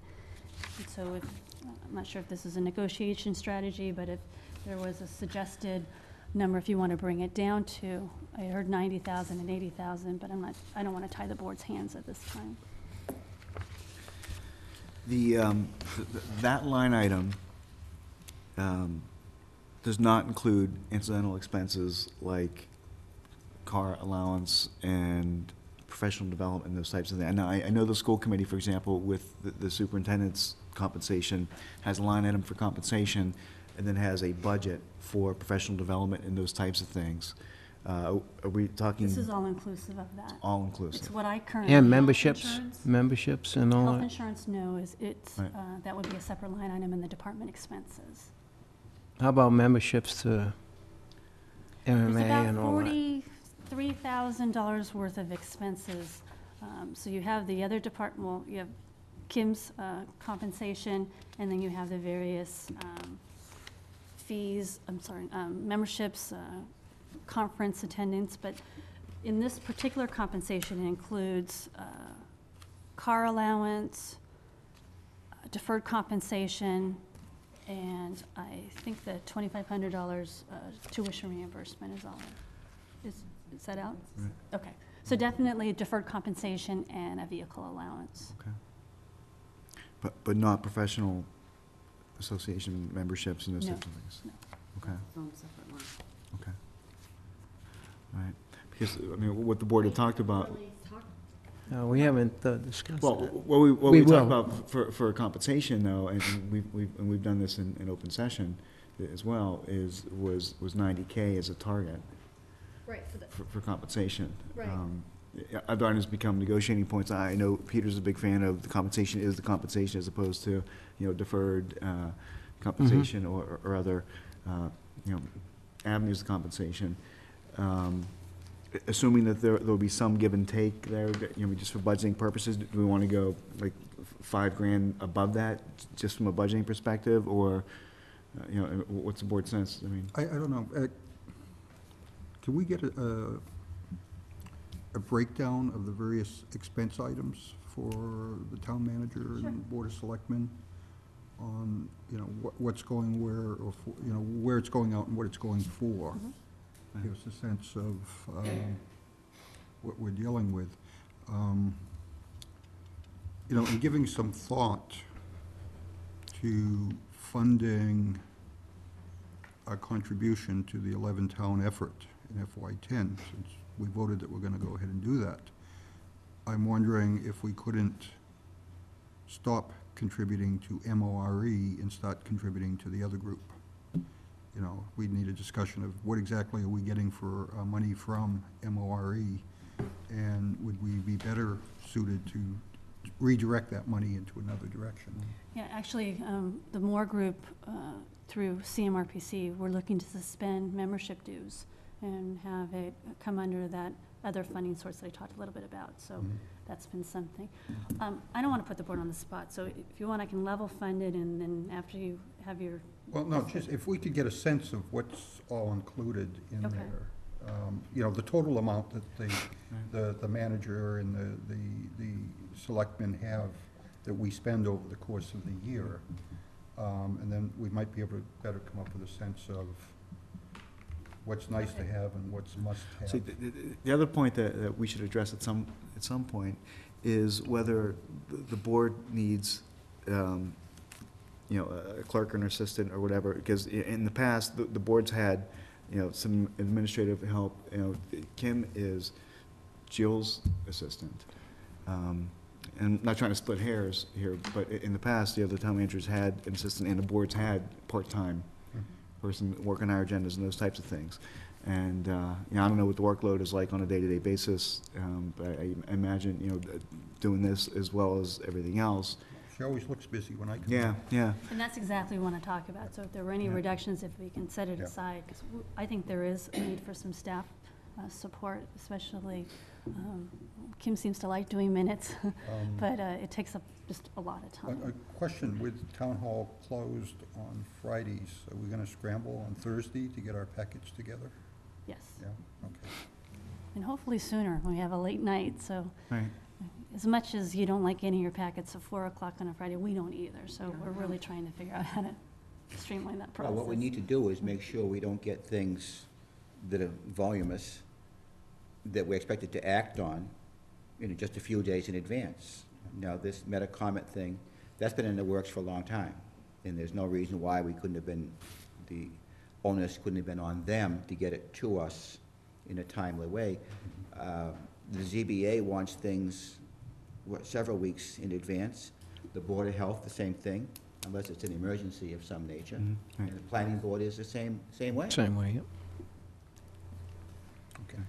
So an easier topic, town council, do we want to keep that? Well, actually, but before we move on, Right, I for, mean, for this budget, just doing apples to apples, I mean, we are targeting lower compensation as far as the actual, W-2 compensation than what your current compensation is. So I would suggest. We can take 10% right off the top. Yeah, exactly. I would say, as far as that line item is concerned, to take, that's a fair number, say 10%. We know that At FY least. ten, Yeah, we're gonna at have least. to, Right. we're gonna have to cut 10%, so we might as well just take 10% right off the top of, Right. I mean, I thought we decided the town manager is gonna pay us for the privilege of working Oh, yeah. here. Did we discuss that? We're working on that. yeah, we're trying that one.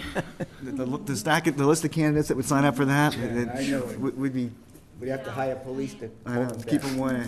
I mean, maybe that's an assumption on my part, but in your preparation for the 2010 budget, I mean, is that something that's being done? You're looking at 2009 and right across the top, 10%'s coming off everybody? Well, we're trying to be a little more strategic because some departments, the 10% is gonna, as you know, just completely stifle operations. So first review, we're looking at the growth within carrying all the benefits.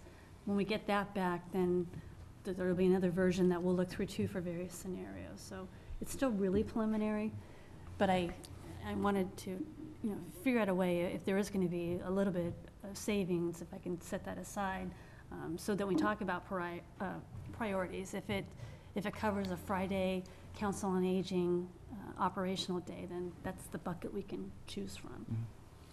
Speaking of that, as you know, town meeting appropriated additional funds, but an appropriation is not authority to spend necessarily. The authority to spend comes from the town manager or the Board of Selectmen as a matter of policy. So what is your position on that? If the board takes a vote not to expend that appropriation, then I'd adhere to it. But I typically, every time town meeting has appropriated funds, we've expended them. So I figure it's the will of town meeting. But if the board doesn't want the Council on Aging to spend that money, then, I certainly take a vote. And Well, as a matter of policy, the money that was appropriate at fall town meeting has got to come off the FY10 budget, does it not?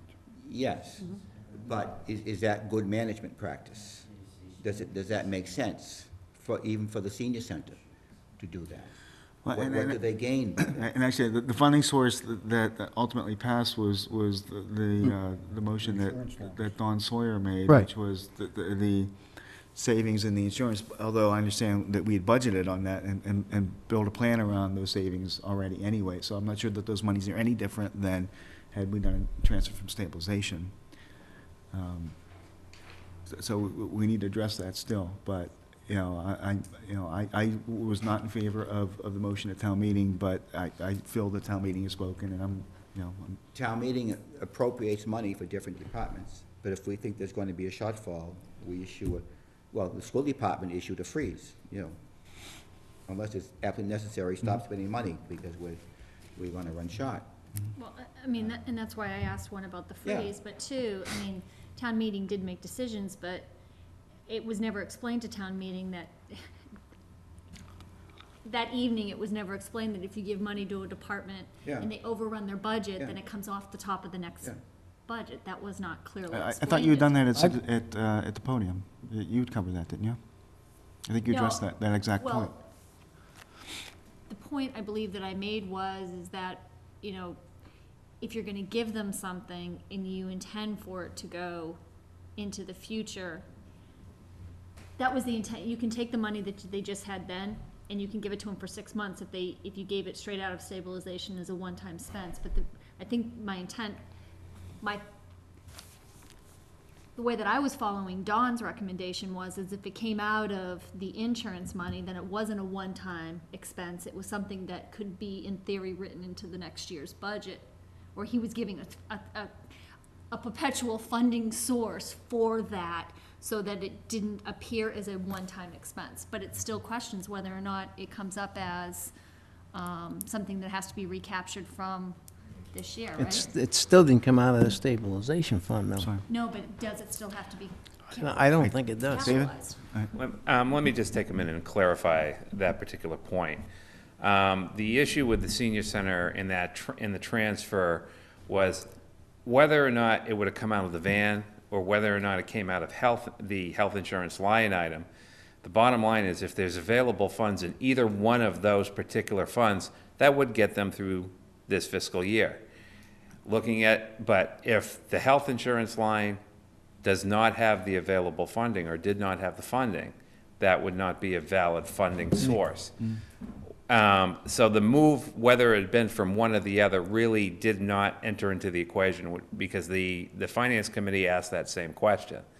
And at the time, we didn't have our health insurance projections updated with the school contract, so we were unsure. He said, either way, it doesn't really matter, because what we're doing now for fiscal 2010, that's the first year that the revenue share agreement kicks in. So it really starts out right now with what you have as of the end of fiscal 2009. Next year, they could not do that, because they wouldn't have a revenue source to go from, because the insurance is already going to be allocated throughout the departments. The senior center basically got the benefit of the fact that that agreement has not been implemented in fiscal 2009. So this year it's fine.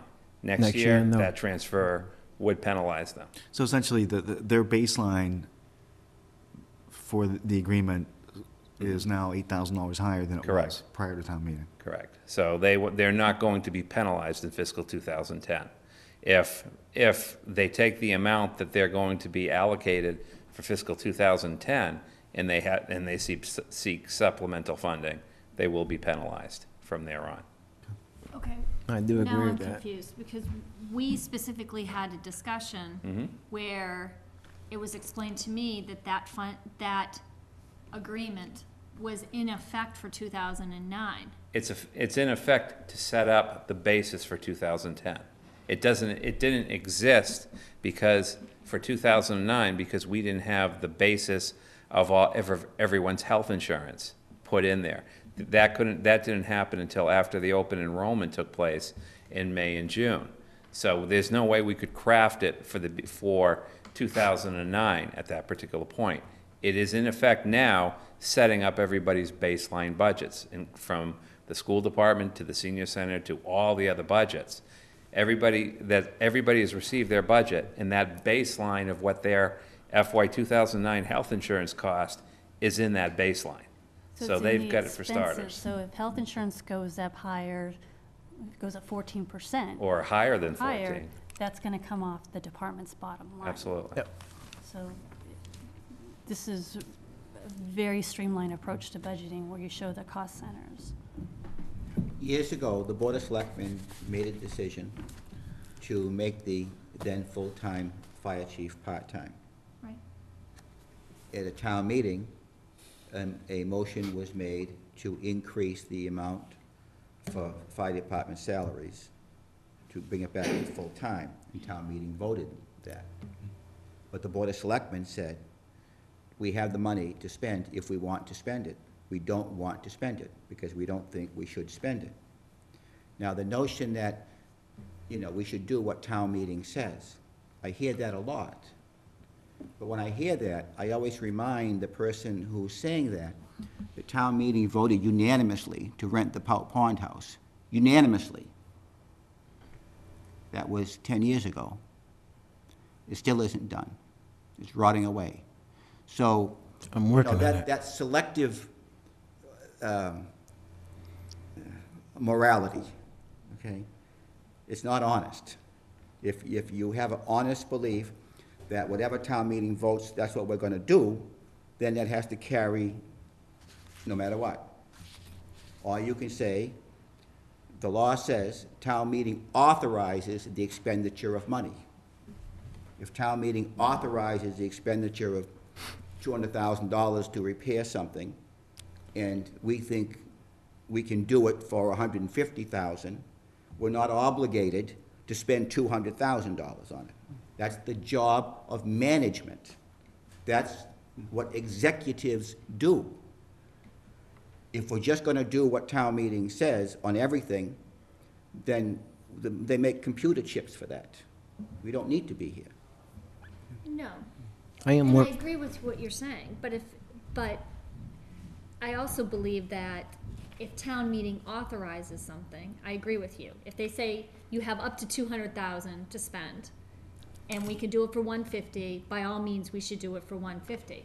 But we should not do it, not do it, though. If town meeting says, fix the roof, and we can do it for 100,000 instead of 200,000, then we should do it, but we should not fix the roof. Okay, Isn't that right? fine. You understand? We should Yes. not stand up and go, nope, town meeting said fix the roof, but we Yeah. decide we're not gonna fix it. That makes perfect That's not sense. right. I agree with you. Right. Except if you go to fix the roof and then you say, uh-oh, the foundation's crumbling, the walls are falling in, besides, we don't need this building anymore. Oh, but town meeting said fix the roof. So we'll fix the roof and then we'll tear the building down. You see? Again, Well, it comes back to. And you can do hypotheticals Are we until the managing cows or are we come not home. managing? But, you know, you can do hypotheticals until the cows come home, Peter. then And that's I'm not gonna, our fault. let me talk for a second, Cari. I'm not gonna debate the part about the Powell Pond house, because you have a direct hand in why that house is vacant to this date. I mean, we had a caretaker for that house who'd been living there for years, taking care of it. You felt it was an equitable arrangement, you know, and in essence of it, now it's rotting, okay? And that was something that you brought to this board. And so for you to bring that up now, as some betrayal of town meeting action, I think is somewhat hypocritical there, because you're the main reason that building is rotting right now. Explain But- that to me, please, because I'm confused about that. Oh, I'm not gonna get it, The town was renting that for $75 a Peter, month. Peter, It's- okay. Wait a minute now, you brought it up, Kevin. No, you brought it up. You brought it up No, 10 minutes You brought ago. up the Powell Pond, the renting of it, and making me responsible for the fact that it's empty. Town meeting said, rent it. State law says you have to rent it at fair market value. The Board of Selectmen said, no. If we can't rent it for $75 a month, we'll let it sit vacant and rot away. That's not Peter Bagdasarian's fault. There was another 4-1 vote, Kevin. A 4-1 vote.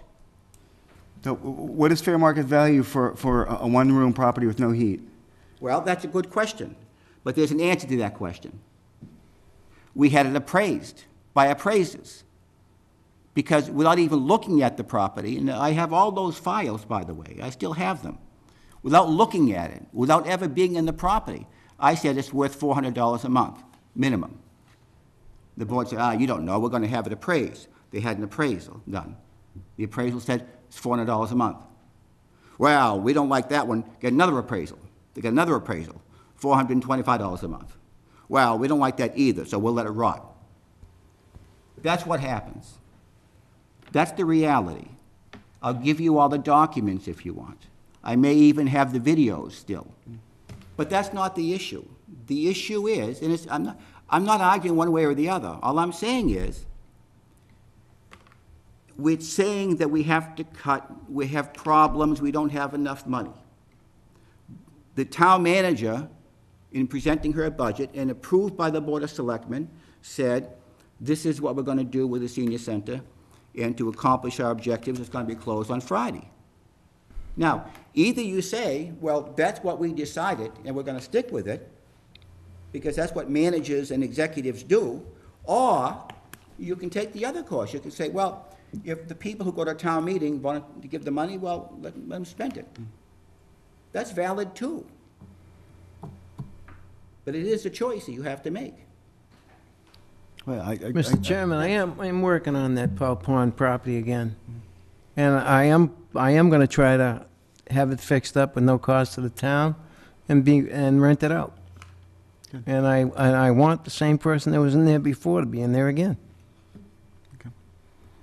He feels that, you know, he's that type of person that wouldn't mind doing that. And I am working on it. Okay. Anyway, back to the, Okay, so, are you comfortable with giving direction tonight? I know you have a lot, especially the licenses coming before you tonight. the license should not take that long, other than one potential liquor license that we need to discuss. Relative to the line item, the salary line item, if we're looking, 10% across the board, I would suggest 15% on that line item, just because we had already talked about a Right. reduction Right. on that particular line item to begin with. So you're saying drop it to 100 right off the bat? Yeah. And we may even bring it down. Right. Oh, Right. Right. Because if you're looking at 90-plus incidentals, right. That's 10,000 incidentals, Right. which we haven't even discussed that, but that Right. gives us enough of a, Okay. And then town council? Yes. I'd like to speak about that. Actually, before we get into the Okay. policy, Well, I just want to make clear though, so, let's talk about a process. Yeah, go ahead. right, just as far as that, but that does not, because when we did have the discussion, I know that we talked a little bit about the health insurance and how much that would be on top of that. So we're talking, it's salary line item, it's a as opposed to right, so salary it's a plus separate, pennies. so when Right. you're, right. Health insurance for new employees, the split It's gonna 70 be at the town, 70, 30. right. Okay. So a couple years ago, we went out for an RFP for town council services, and we selected, the board had appointed Pat Costello and his firm, and we've had 2 years of a retainer, and the retainer's gone down. It's first it started out at 100,000, and now it's 90,000. So I know I'm throwing this out at you. Was there a target number you wanted to look at so that you can negotiate with town council, either an hourly rate or continue on with a retainer?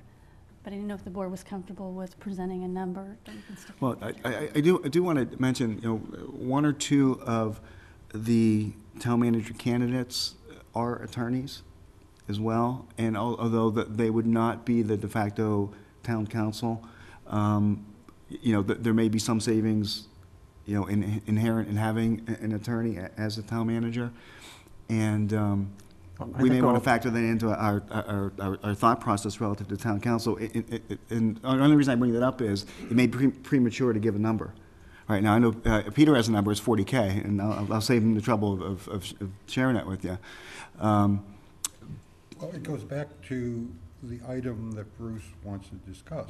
Yes. If we tighten the policy on access to town council, Right, what is the number then? then we could probably get town council, Pat Costello, to continue doing it if he's not being called every 10 minutes by every Tom, Dick, and Harry in town with a question.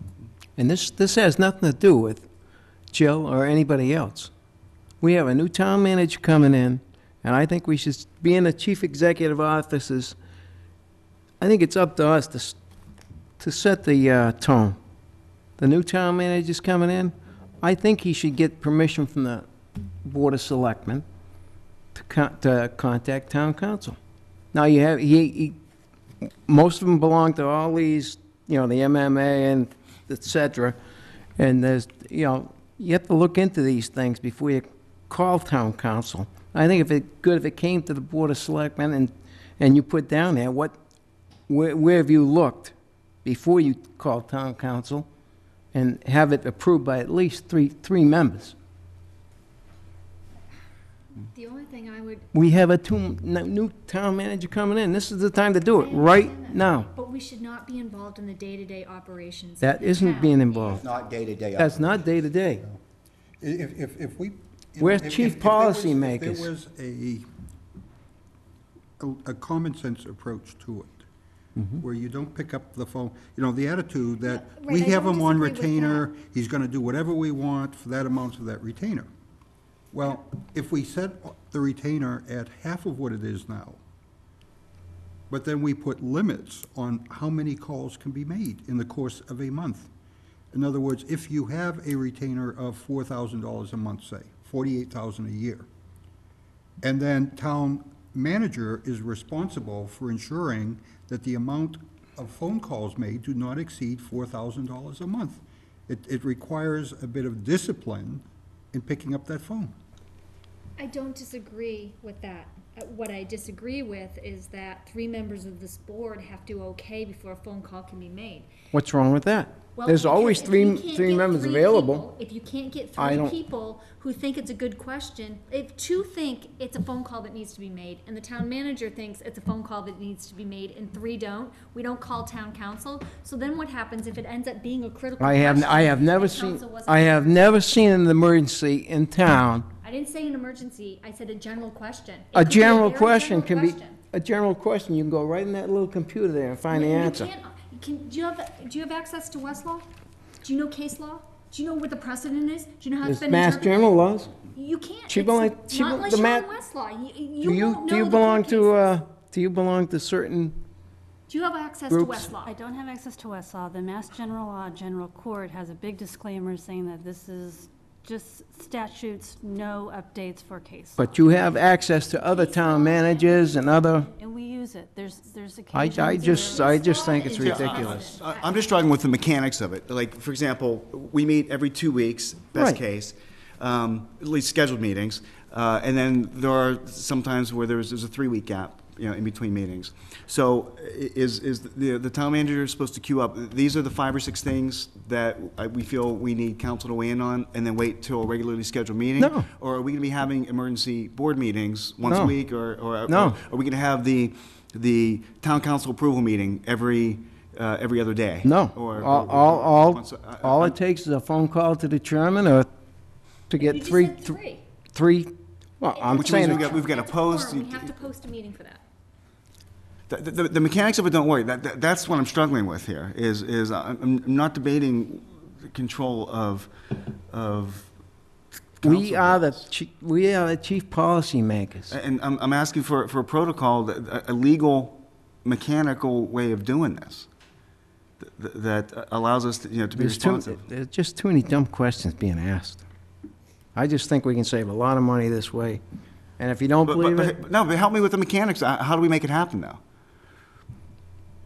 all it takes is 3 yeses out of 5. And if you can't find 3 yeses in this town, That's I'm not the always debate. available, Mike's always available. That's not the debate. That's what I'm saying. I'm not, you know what I'm saying. No, I don't. For my We are professional bound, we career- are bound and determined to spend $100,000 on town not council. saying that. We are bound and determined to call town council and say, how do I prepare an agenda? We are bound and determined to call town council and say, can you explain this general law to me? The solution is, number 1, get away from a retainer.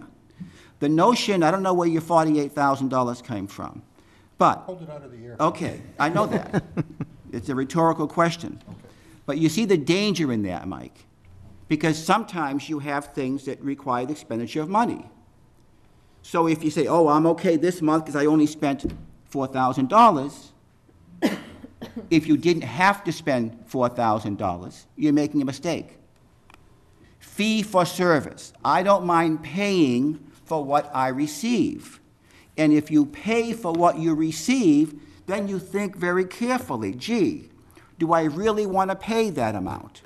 Is this question worth $3,000? We spent last month $900 on stupid cable questions. Not a single one of those questions should have been asked.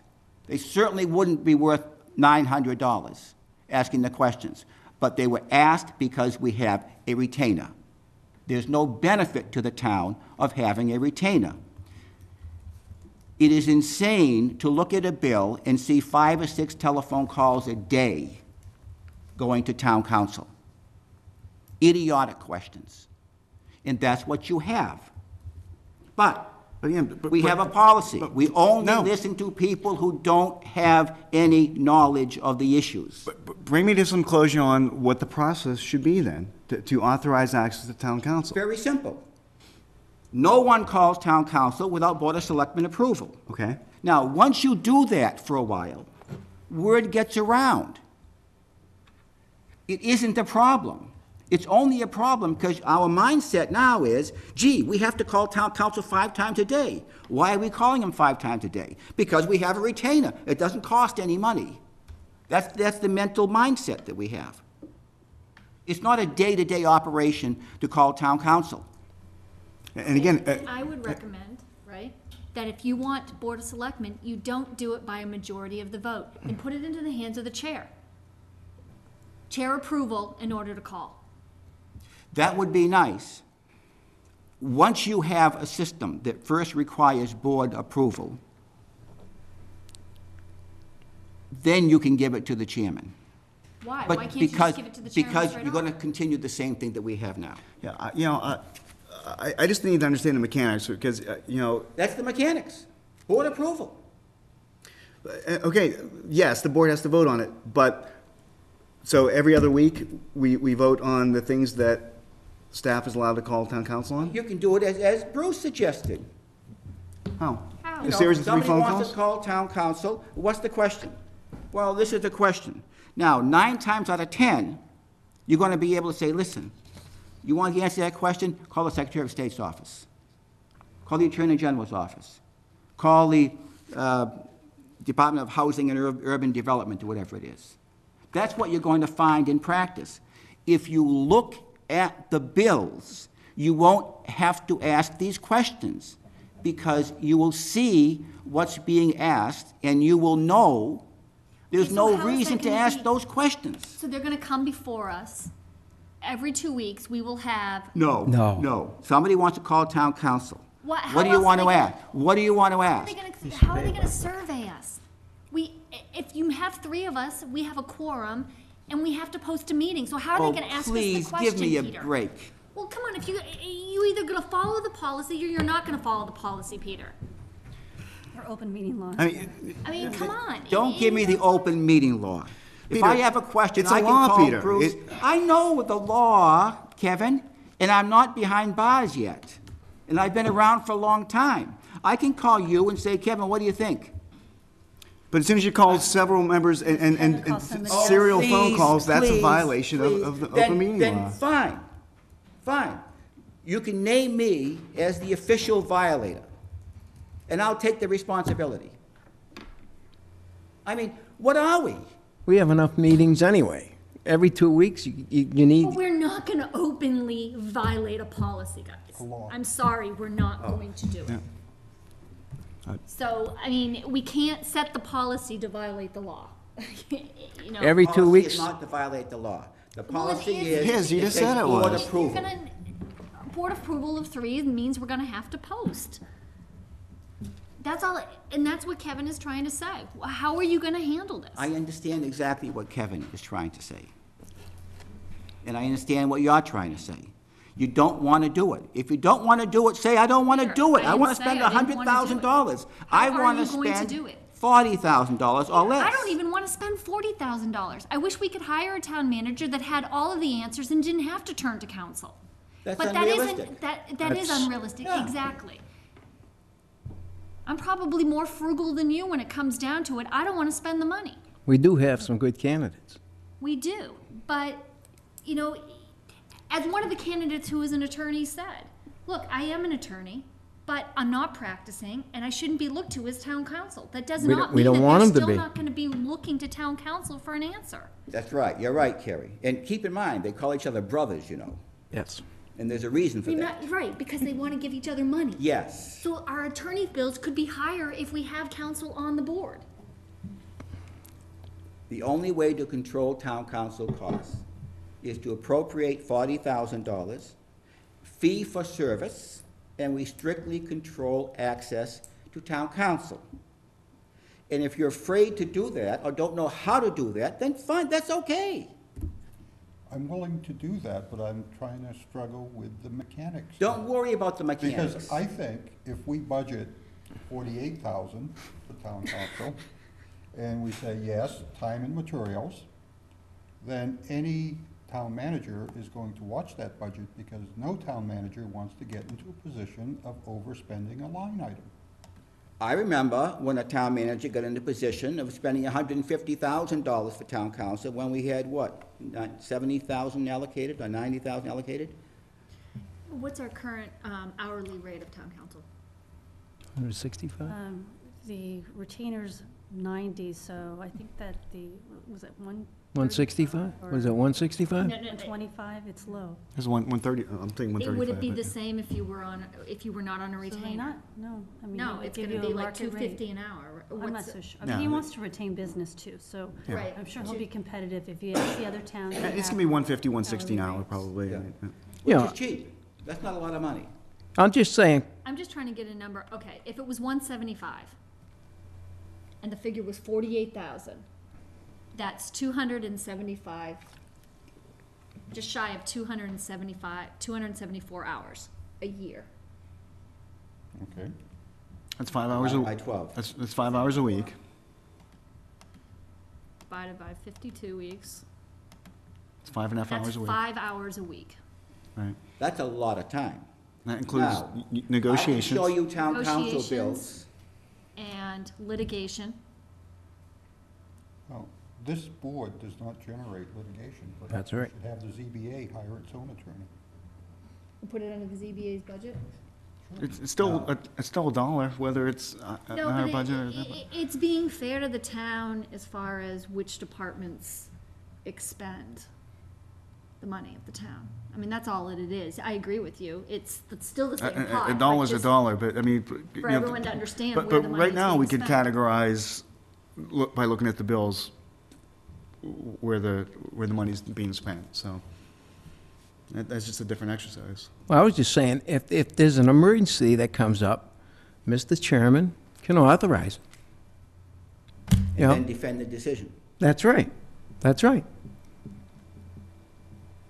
So what would be the big problem? Or the town manager can physically pick up the phone. That's get right. called, and then defend the You decision. got it, you got it.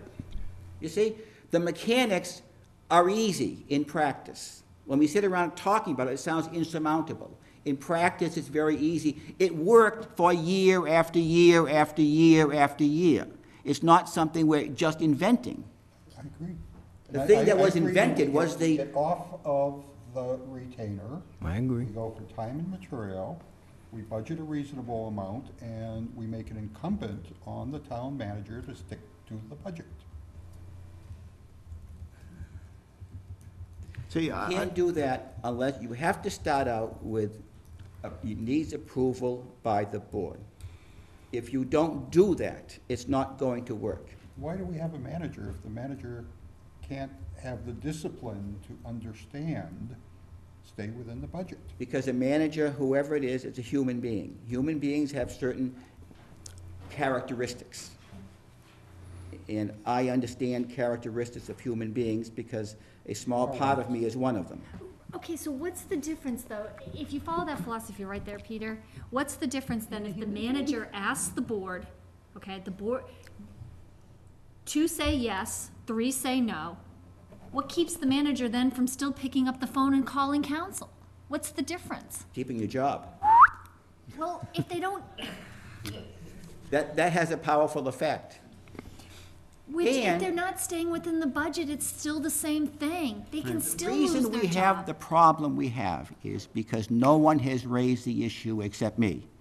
So it's been 4-1, spend, spend, spend. And we have to get away from that mindset. If you look at the bills, Cari, and look at the questions that are being asked. Peter, I don't disagree with any of that. Oh, What I man, oh, disagree man, oh, with- Shevitz. No, what I disagree with is having to bring it before the board and getting a 3-2 vote every single time. It won't be a That's problem. what the It's not, mechanics of it. every 2 weeks, it's not gonna be a problem. If it is, change the policy. That's all. It just takes 3 votes to change the policy. But see, I don't understand how you don't accomplish the exact same thing by just setting a different, ceiling for the budget. Right. Because then the town manager is accountable to that budget number. Yeah. And And they you, go over it, then fire them. But I don't want to go over it. What I want to do is to instill in people's minds, do I really have to make this call? If you Do I tell- really, is it very important? Is it worth reaching into my own pocket and spending $900 to ask somebody if charter cable is a public utility? If the answer is yes, then I'll make the call. Chances are, the answer will be, it really doesn't make any difference to me if it's a public utility. And if I want to know, there's someone I know I can call and get the answer. That's my point. That's what it is, Cari. That's what it is. And tell them what their budget is, and if they go over their budget, then you explain that that's a reason to be terminated. Yeah, I mean, that's what, you're trying to cut the legs out from underneath of the manager to make the day-to-day decisions that he or she needs to make. It's not a day-to-day To decision. do their job. Whether or not to get council to weigh in on something that affects a decision that needs to be made that day or that week. That's what the chairman's for. Is a day-to-day decision. I don't see a need to involve this board in every single access to town council. I think if you disagree with the amount, that's one thing, but, you know, we're not hiring an administrator, we're hiring a town manager. That's correct. And who was hiring the town manager? We are, And what are we? the Board of I'll Selectmen. remind you. So The we- Chief Executive officers Officers. of the we town better of hi- Uxbridge. So we better hire somebody that understands that their budget is $3,500 And a who is it that month. appoints town council? Who appoints town council? Board of Selectmen. The Board of Board of Selectmen Selectmen. appoint town council. So how did it come to pass that town council, when a question was asked by Mike Potaski at town meeting, well, how come you didn't tell the Board of Selectmen? His answer was, I told the town manager. Right, and the board And he didn't was care right. about, because law Because as is far only as, in discretionary his and mind, directive. he doesn't work for the Board of Selectmen. He works for the town manager. So back to Jill's All right, what's your question. number? Relative- Leave it the same, or do you? 48, time and material. Well, if you do $3,500 a month, it's 42. 42, time and material. I mean, I could up that number, I'm just, Well, 4,000 a month is an even number, but if you want to go 3,500 a month. oh, okay, yeah, that's it, yeah, no, okay. That's fine. Well, Times 12. when we hire this new town manager, that has to be a certain thing he has to understand. He is not to go over that amount. What And amount? whatever we discuss, whatever we 4,000 decide. a month, 4,000 a or the month, 48,000 a year? 4,000 a month. No, 48,000 a year. Because, like Peter said, there are gonna be months when We don't, there's a lot of stuff going on, other months, Exactly. we there may don't not use be. it. Yep. And ideally, at the end of the year, there'd be money left in the account that we could put into free cash. There you go.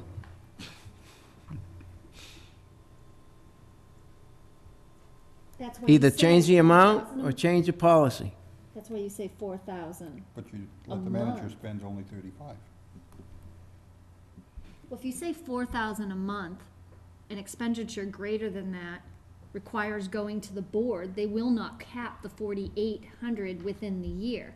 Ultimately, it And if they requires going to do- finance committee for a reserve transfer. Right, right. Oh, well, I wasn't gonna literally set it up in the, I guess you can set it up that way in the accounts, I don't but, intend to set it up that way. I would like to see the finance committee say, no. That's their job.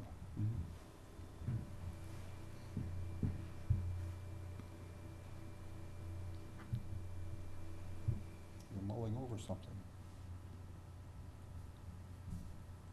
so you just wanna say 48,000 a year, and you don't wanna cap it per month, and then have them come to the board if it's They anticipated can't for come to some. the board, they would have to go to the finance committee. Reserve transfer. Finance committee will say, Yeah, I no. mean, Okay. there's gonna be an ebb and flow, and some months are gonna be heavier than others. Right, no, I understand But if that. if July, August, and September are very heavy months, Over the process going out, so all of a sudden you're not in 8th month and go, oh, wow, the bill is $60-something thousand because they were running over, or they're at 48,000 in the second month. You understand what I'm saying? Don't you want to have like a stopgap so you know what's happening before all of a sudden you're at 48,000 in month 3? Well, that's why the finance department had promised us a year ago that we would get a monthly recap of each line, but I don't think we see it on a regular basis, do we? We do? Yeah, quarterly too. Quarterly too? Okay.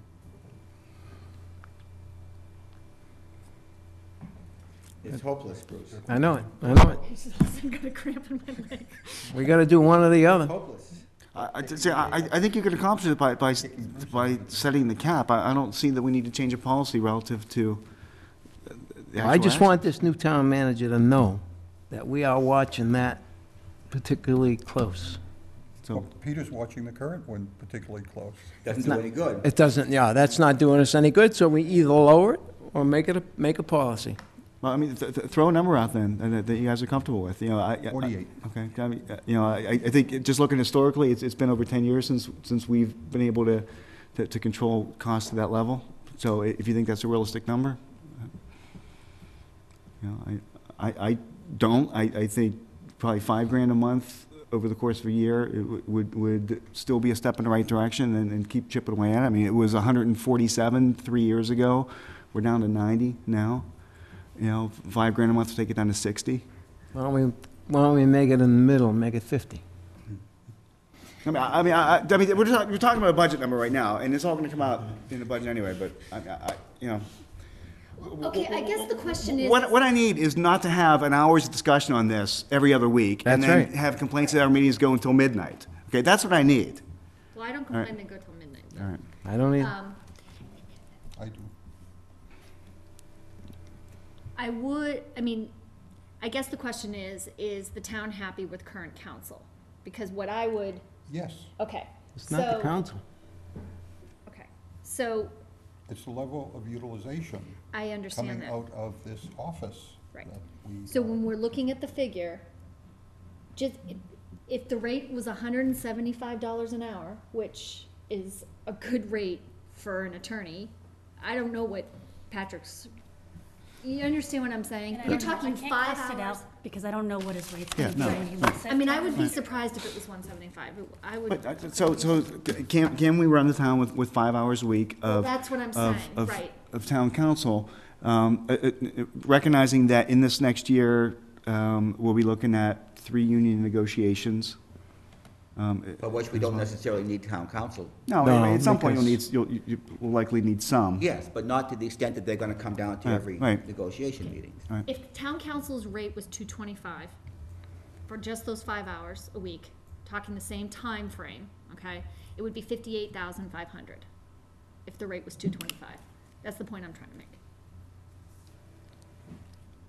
If we like the council we have, We do.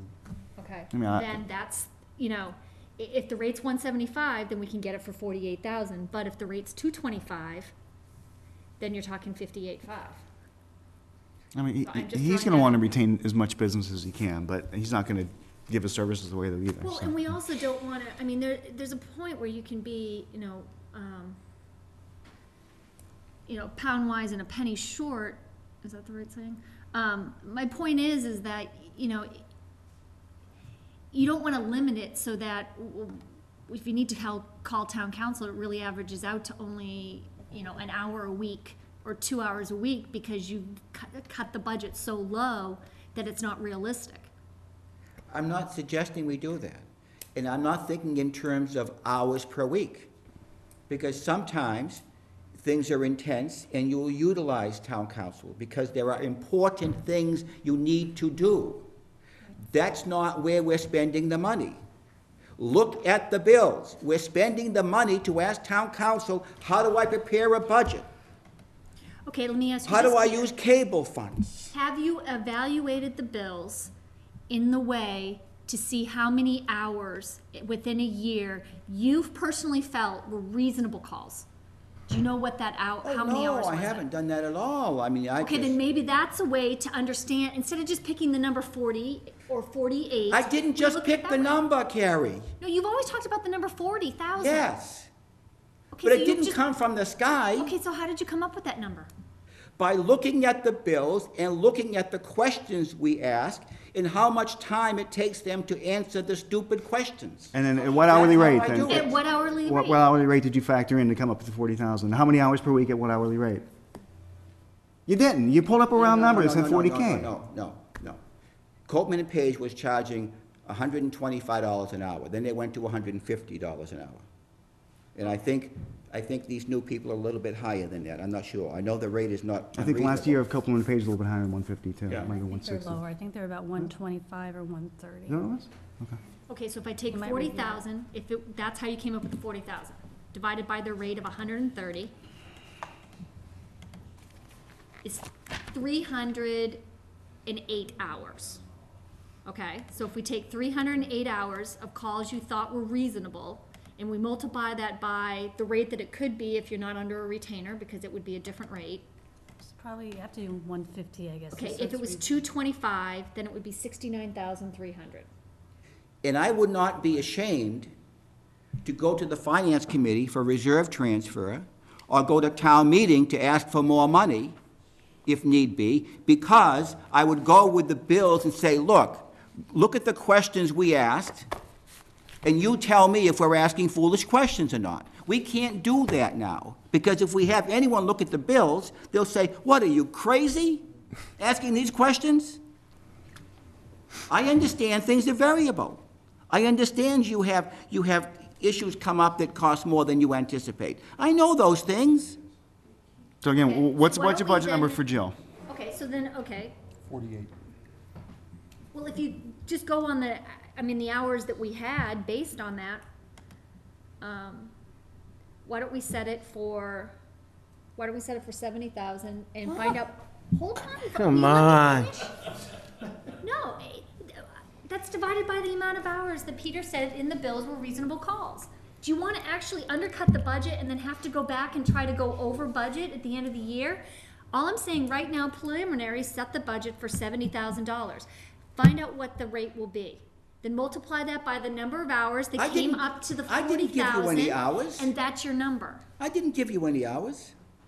You said $40,000. You looked at the numbers. Yes. We looked at an average of the dollar figure, which was Yes. 130, and voila, I I'm came up not- with the number. I'm not going on that basis.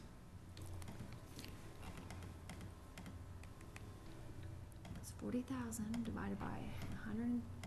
times like this, I should be paying you to be here. It's 308 hours. You said you looked at the bills. About 308 hours was reasonable calls in a year. Just going off the figures you gave Peter. Cari, all the time isn't just involved in hours asking questions. You have litigation I there too. understand that, Okay. right. I don't think that, 300 hours in a year, that's an unreasonable number. I'm not saying it's an unreasonable number. Now, the question is how much is Patrick's hourly rate to cover us for at least 300 calls, which could be very reasonable within a year? At 175 an hour, that's like 54 grand. 48 sounds good. Or 50. Which, as a reminder, is still 40K less than where we are right now. If his rate's 175, we don't want to undercut ourselves. So why would we go 48 if we know the minimum is I said 54? 50. If it's 50, He said Mike said 48. 54,000. We don't know what his rate is, so let's assume it's 175. That's a reason, It- to me, that's even low, but yeah, I'd be surprised if it's that. 50?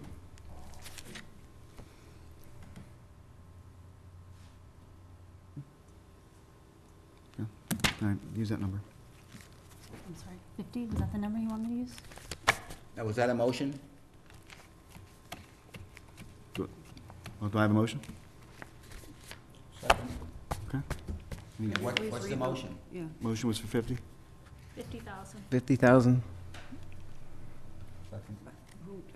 Can Bruce somebody- made the Kevin? motion, and, Bruce made a motion to budget $50,000 in the upcoming budget for town council Town services. council. Mike seconded that. At least it's a step, a little bit, Peter. We're gonna get there. We'll do a time and materials, no, You should make that part of the motion. Okay, yeah. Time and materials is part of the motion, please? Do we, second. do we want to leave it? That's not my motion. Gonna call for the vote?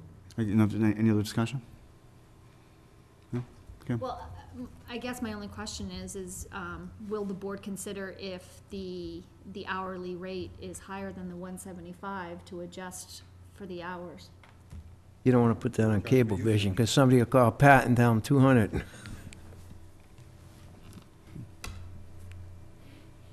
That was uncalled for. No, it wasn't. After all, when things go up, you use less of it. That's right. Yeah, okay. I mean, Stay within a budget? 175 is a. You don't have a household budget? Is a reasonable. Absolutely, and we never go over the budget. All right, let's, I'll call for the vote. All in favor of setting that line item to 50K? Say Aye. Opposed? Aye. Nay? No. So it's a 3-2 in favor. All right, so use 50K as a Accomplish number. something. Got it lower anyway. To Peter and Kevin. Kevin said no? I know it. You said no, right? I said no. Okay, moving right See, along. sometimes Kevin and I agree on things. That's We disagreed for different reasons, though, I think, but. Put a red line around this date. Yeah. Kevin and Peter in No, agreement? we've voted together quite a few times. Yeah, I know, I'm just being facetious. All right. The licensing, I'm just getting a little nervous that we're not gonna be able to. Yeah, let's move on to licensing right now, and then we'll come back to the other couple items here. Licensing.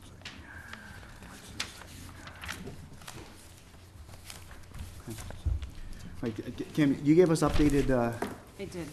spreadsheets?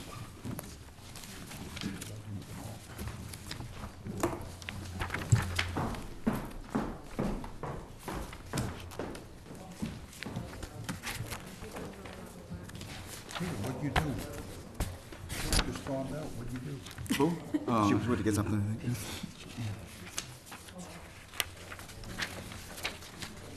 I like that Lydia Taft lunch thing with the senior center. I think that's a good idea.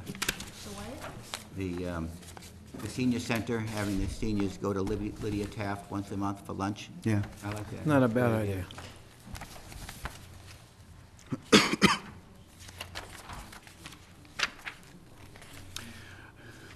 All right, Kim, it's your show. You've done a lot of work on pulling this all together, so you want to brief the board on Sure. what's in front of us? Mr. Chairman, the way this is organized, you'll see a spreadsheet for each of the license types.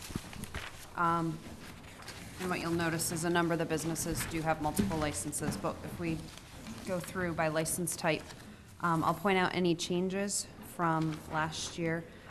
The first one, if you're looking at your common victualler license renewal, so this is for establishments that serve or prepare food. And I believe there was an update on that one that I gave you at the beginning. I think there was only one change, two changes. I added in the 2 Subway restaurants hadn't yet responded when I printed the first version. So these are all of the establishments that currently have licenses, so all of the current ones are accounted for. There is one that is folded under, at the bottom, Saints has sold. Right. And he's requested essentially to renew under the new name, which will be Daily Needs. So it's a renewal just under a different name, so it's lumped in here. I guess one question I have for the board, I do have the list, I have the Treasurer Collector's Office go through, look at all the licensees and indicate if there are any outstanding taxes. We do have just a few left. A lot of times as people bring in their forms, they pay their back taxes, personal property as well as property taxes.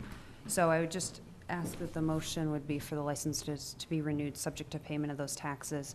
We have, I think, just 2 situations where the owner of the business is not necessarily the property owner, but property taxes are owed, and I'd look for some guidance on how to handle that. I'm not sure how that's been handled in the past. So is the business owner responsible for No. the? If they're a tenant, then there's nothing we can do about it, right? No, I just wanted to be clear on that, because that is, there's a case where we have 2 of those Yeah, situations. if the business owner is the beneficial owner of the property under a partnership or a trust, then it would apply. Okay. All right, so we'll look into that. So any questions on the common vic listing? And I just want to make sure you're There are looking a at, couple of cases where you have the given name and surname in the wrong column. okay, I'll double check Cheryl that. Bergeron for one. Okay, thanks. Where's that, Peter? Or Mike? I Right here. right? Oh, okay. What number is that one, Mike? 22. 22? Oh, okay. Yeah, this is an excerpt. Oh, I was Much- looking at the name of the business and the DBAs, I'm sorry. You're talking about I'm talking the owner's names, the- right? Okay. You ready for motion?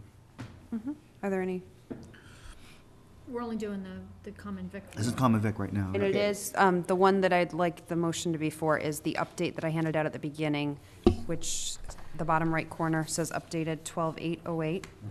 And this is essentially 37, because the first line does not have a Yes. business name, so this is 37 businesses. And then actually, 38th is renewing under a new license name. Yes. And do you just want that all as part of one motion? Do you want? Yeah. you- Sure, it could be, Yeah, sure. yeah. Okay, motion to renew the common victual licenses as indicated on a sheet to be made part of the minutes of the meeting. And there are 38 such licenses. Renewals to be subject to payment of all property and real and personal property taxes as required by Mass General Law. Second. Just along, question. Yeah, question? Yes, I was wondering if the oyster cabin is up here. The old oyster cabin, I don't know what it's gonna be named. They don't have a license yet. It came before us for the, She hasn't met the conditions to receive the license. okay. And Okay. then number 32, wasn't there back tax issues? Polish Hall. Yes, but the motion just said that It's renewals are subject payment to. of those taxes. Right, okay. Right. And the can we only have a clarif- date that those payments are due by? I'm just thinking, with the alcohol licenses, I have to mail those into the state before the end of the month. So from a processing standpoint, if we, Friday, Well, they have to pay, so what you're saying is they will not renew unless we receive payment of back taxes by X amount of well, days? I guess that's a question for the board. If they choose to pay it in February, do they get the license, or are we putting a hard stop on? We The should- the we should be paid treasurer is authorized to make payment arrangements with the property owner to satisfy the law, if my memory serves me correctly. So the motion should also say, subject to either payment of the taxes or satisfactory arrangements with the treasurer, but check that with the treasurer We'll have first. something in writing, we'll have an agreement with the property owner. So what do you want? Can But date the be? current licenses expire December 31st. So we had this situation with a couple people last year. So comes January 1st, January 2nd, January 3rd, they're still operating under their own license, old license, and they shouldn't be. We haven't released the new license because they haven't yet paid taxes.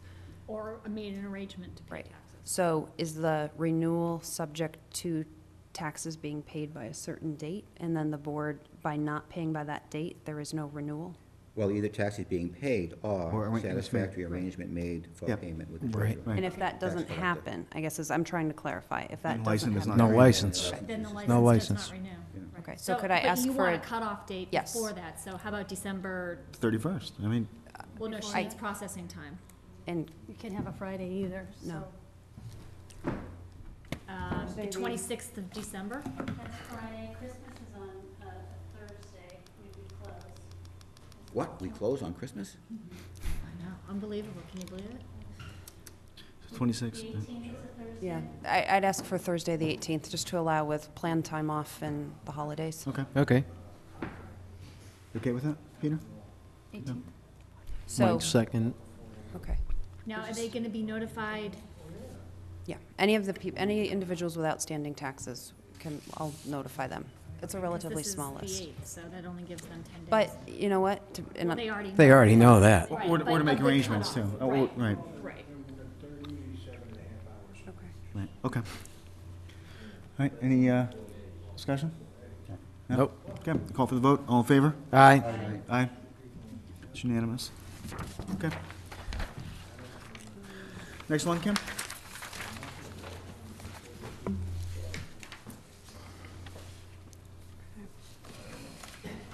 Next in your packet, is it the alcohol licenses? Is that your else? On the table, we have the class one.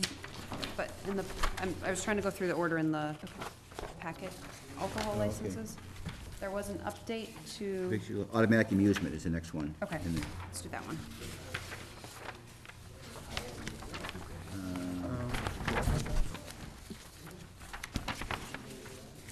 12-808. This one here. The automatic amusement list was in the packet. Was there no update to that one? Correct, there's no Okay. update on that. So there are 8 entities seeking a renewal. And just for clarification, the fee, it's $100 per machine. It's essentially coin-operated machines. So that's why you have a range of fees. Different establishments have a different number of devices.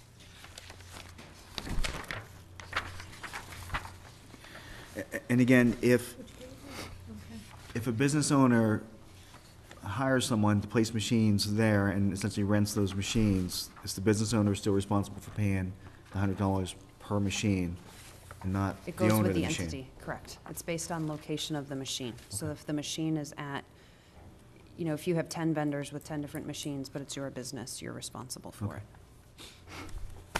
And these are coin-operated. These are not games of chance and the other machines that fall under the lottery's jurisdiction. Okay, motion to renew automatic amusement device licenses, of which there are 8, subject to payment of taxes or satisfactory arrangement with the tax collector for same By December 18th. by December 8th. Second? Any discussion? No? All in favor? Aye. Aye.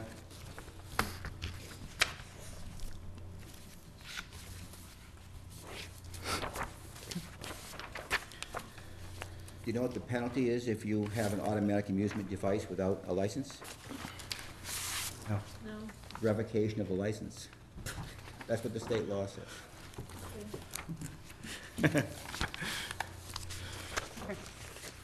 Entertainment license, and there's no update on this one. It's the one you have in your packet.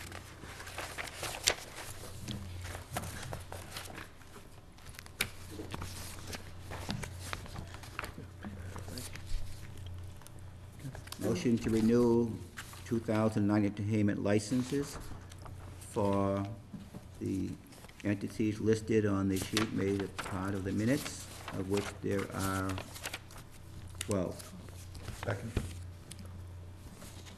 Any discussion? subject to the payment of taxes by such and such date. Okay, all in favor? Aye. Aye.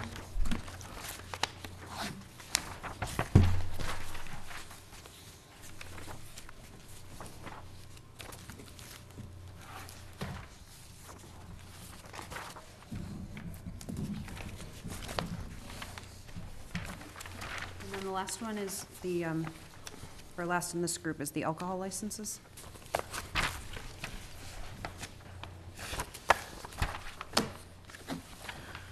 I did not give you an update on the spreadsheet. What I did give you was an update, it's a spreadsheet, but it's an update on the quota if these are approved.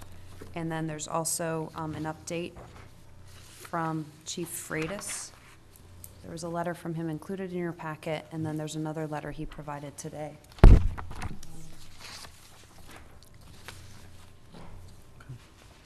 So, yeah, the real question at hand is whether or not the board wants to grant a liquor license to the Cock and Kettle, who's not been operating as a business, so it would in effect be a pocket license, which I believe is discouraged by the ABCC.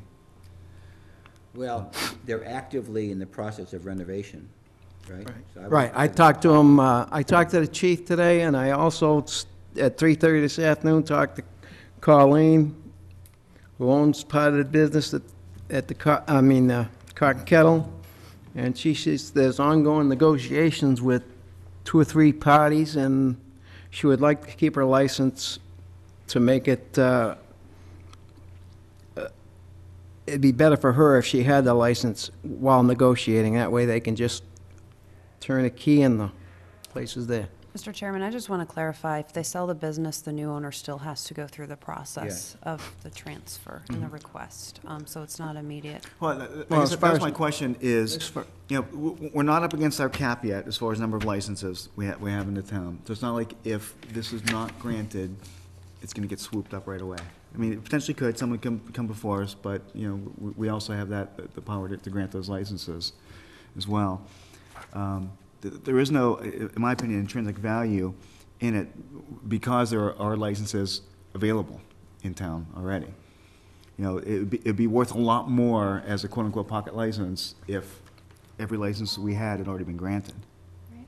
You know, to me, I just think it's bad practice to grant a license to a business that's not in operation. It's just my personal take on this, but But defer agree. to me, they've only been out of business for 4 or 5 months, and what the chief was referring to was Serendipity was out of business for 3 years and still had a license. Mr. Chairman, I contacted the ABCC, and it was interesting. I spoke to individuals in the licensing division, and I also spoke to lead counsel there. And I got 2 very differing opinions, but understanding one is the licensing division, and counsel's opinion, I think different factors. Licensing said as soon as they closed their doors, they should have surrendered their license. They should not be holding a license if they're not operating. To them, part of granting a license, there are conditions, the condition being that you're open for business and during stated hours. When I talked to counsel and explained to him that that's what I had been told by the licensing division, he indicated if you, and I think what he was getting at, if the license has not yet been taken away, the individual holding the license has every right to renew it. And what he may have been directing us to do is to hold, they're separate processes. There is a process to hold a hearing to require the holder of the license to surrender the license. And he was essentially saying, counsel was essentially saying, if he currently has a license, he has every right to renew the license. And when I tried to probe further, he directed me to town council. He said, you may want to speak with your town council about this. He couldn't go much further because he's the one who would hear the appeal if the license were denied and the licensee appealed it to the ABCC. So he wasn't able to give any further direction on it. There is an expectation of renewal, the same way that we have an expectation that our driving license will be renewed unless there is some specific reason not to. Broadcast stations operate under FCC license. We're required to be on the air. But sometimes things break and you're not on the air for a while. And this is the same kind of thing. How many open licenses are there? It's 2. on the list that I handed out today. There are 2 available. This will be a 3rd available.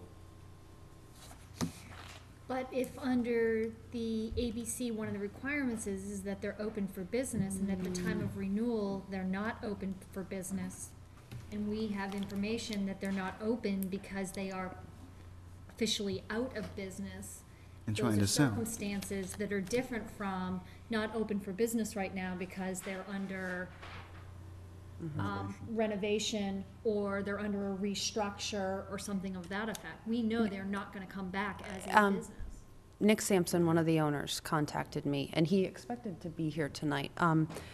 He indicated he's hoping to sell the business. If he does not sell the business over the winter, he indicated to me he hoped to open it in the spring. You know, I don't have any other than him telling me that. We did try, this office tried to follow up with a business after it closed because we got a lot of calls from patrons. And I wasn't able to reach them for quite a period of time. Well, I remember there was the issue even hit the newspapers about, you know, people who had gift cards and those types of things as well. And I mean, I remember Senator Moore getting involved in somehow the Attorney General's office or whatever the case may be. I just, to me, given the fact that we already have 2 other available licenses, I see no reason, at least from my perspective, to hold this slot open, so to speak. It's just my personal opinion. There would be, you know, 3 licenses available for anyone who were to buy the building. The license in and of itself, because you still have to go through the licensing process. If I have a license, I can't just transfer it to Peter. Peter still has to be checked out and make, you know, it's very little different than actually applying for a new license. So I don't see that there's a whole lot of value in that, other than as a placeholder if all of our licenses had been exhausted. And that's not been the case, and I don't know of, you know, 2 other businesses that are going to be looking for, you know, full liquor service licenses between now and when he hopes to sell the business. So, just my perspective on it. We have other businesses in town that are undergoing renovations, and the advice from the ABCC is not to accept applications from these individuals until they're at the point where they've completed everything that needs to be completed for the license to be approved. So it's almost a similar allowing, you know, there's no, we need some, I think, policy direction on how to handle Well, because, I mean, pocket. the Oyster Cabinet not on this list, and they were a functioning business in this town for 50 years and had a liquor license for all 50 of those years, but they're not functioning right now. They're in the process of being sold / renovated / reopening, and they're not on the list. Yeah, but they've So- been empty for how many years, though? No, but that's an But we don't individual know who that has put Cock and forth. Kettle won't be the same situation either. We're in a bad economy. Yeah, but right they now. only I had mean, 4 that may- months. it could be another I year. talked to the owner. Well, but She's the not gonna owner lie to isn't me. here. Now, I got a question. Did they come down and put in their application? If they're on the list, they've completed the paperwork's been submitted. Right, she told me that Right. they came down and They completed. wouldn't be on the list if they hadn't. Yeah, Okay. These are all individuals, and the ABCC requires paperwork to be signed by the individuals during the month of November. Now, they get their money back, or? The facility is still there, right? Right. I mean, it's not as though they have to build something. The No. facility is still there. They were in operation. I'd be in favor of, I guess, granting the license. I would too. mean, I could see if they weren't gonna do it. They are in negotiations, and she, Well, if they're in We're all in agreement. negotiations, Let's make a motion and move on with it. Okay. I make a motion, we grant the license for the Cock and Kettle. Oh, we're taking the whole thing. Oh, the whole thing? Okay. You I'll want to make- do them in sections? You want to do the, how do you want to do it? In Yeah. sections or the whole thing? Yeah. The only other one I want to point out that I don't see an issue with the board approving it. It's more a matter for the license holder to sort out. But the number 22, Uxbridge Shell, previously operated under a corporate name of ENT, and there was a name change, and that does require them to receive local approval for the name change and have that go before the ABCC. They haven't yet done that, but they're renewing under the new name, so it may very well get flagged once it gets to the ABCC. Well, you just told us they can't renew because it's a name change. I don't know how the ABCC is gonna handle it. There's a process they should have gone through to change the corporate name. And I haven't gotten a call back from ABCC yet, so. I'm not sure if there's any sanction other than, ABCC telling them, you need to make sure you handle this at the local level, get the approval, forward the paper to us. We can approve it, and if ABCC raises an objection, well, then it overrides our approval, so. Exactly. You want to do the whole list? Yeah, I don't see an issue with Okay. doing it as. Bruce? I make a motion, we approve the whole list of liquor licenses Attached to the minutes. attached to the minutes. Second. With the same conditions about, Right, same conditions. Same conditions. Just as a matter of process, and I want the minutes to reflect that I am in favor of all but granting the pocket license to Cock and Kettle. I agree. So I'm going to vote against the motion, but I just want the record to reflect I'm in favor of all but that one. So You can vote. You can say no. With the exception of. Okay, that's fine. Yeah. Motion been made, second?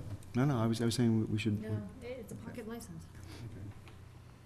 Let's go for the vote. You could tell us I later. keep my license in my pocket. Yep. Motion been made and seconded. okay, motion Aye. and seconded? All right, all in favor? Aye. All right. Opposed? I don't know.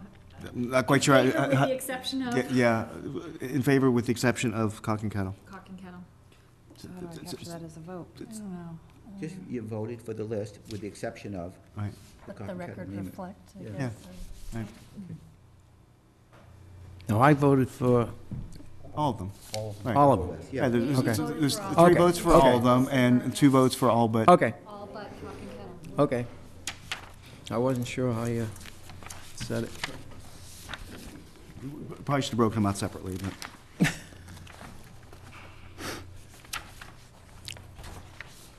Right, and then the license, the class 1, 2, and 3 license renewals.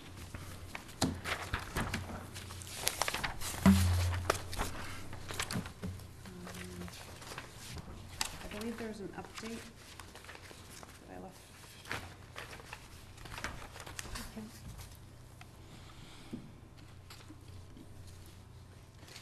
The one change, Should be 2, right? 2 on the bottom, 32 and 33? Change your location? So, the change on the list you have today versus the one that was in your packet, A to Z Auto Body does not wish to renew. What number was that? On the old sheet, it was number 3, So you just took it off the so new sheet? it's taken Oh, off okay. of the Okay. new sheet. And then, on the new sheet, I've added Uxbridge Auto Brokers. Okay, yeah, I see that. And then we have, Okay. Nick D. Chevrolet has a Class 2 license. He's not renewing, but at that location, Uxbridge Auto is moving from 406 North Main Street to the former Nick D. site, 187 North Main Street. Okay. So that's shown below. So he's moving, he's already has a license, he's moving to a site that previously supported a That'd license. be a nice location for Mm-hmm. Then we have Rose Motors, currently operating in town, is moving into 406 North Main Street, which is being vacated by Uxbridge Auto. So again, I've reflected those as just, it's a Address change. changes. Yeah. Okay. Do I have a motion? Motion to renew the 2009 Class 1, 2, and 3 licenses, as listed on the sheet. Dated, Parts of the meetings dated 12/08/08. With the Second. usual conditions. sorry, second? Second. Okay. Any discussion on any of these? No? All in favor? Aye. Aye. Aye. Okay. And then the last one is the taxi, the loan taxi license.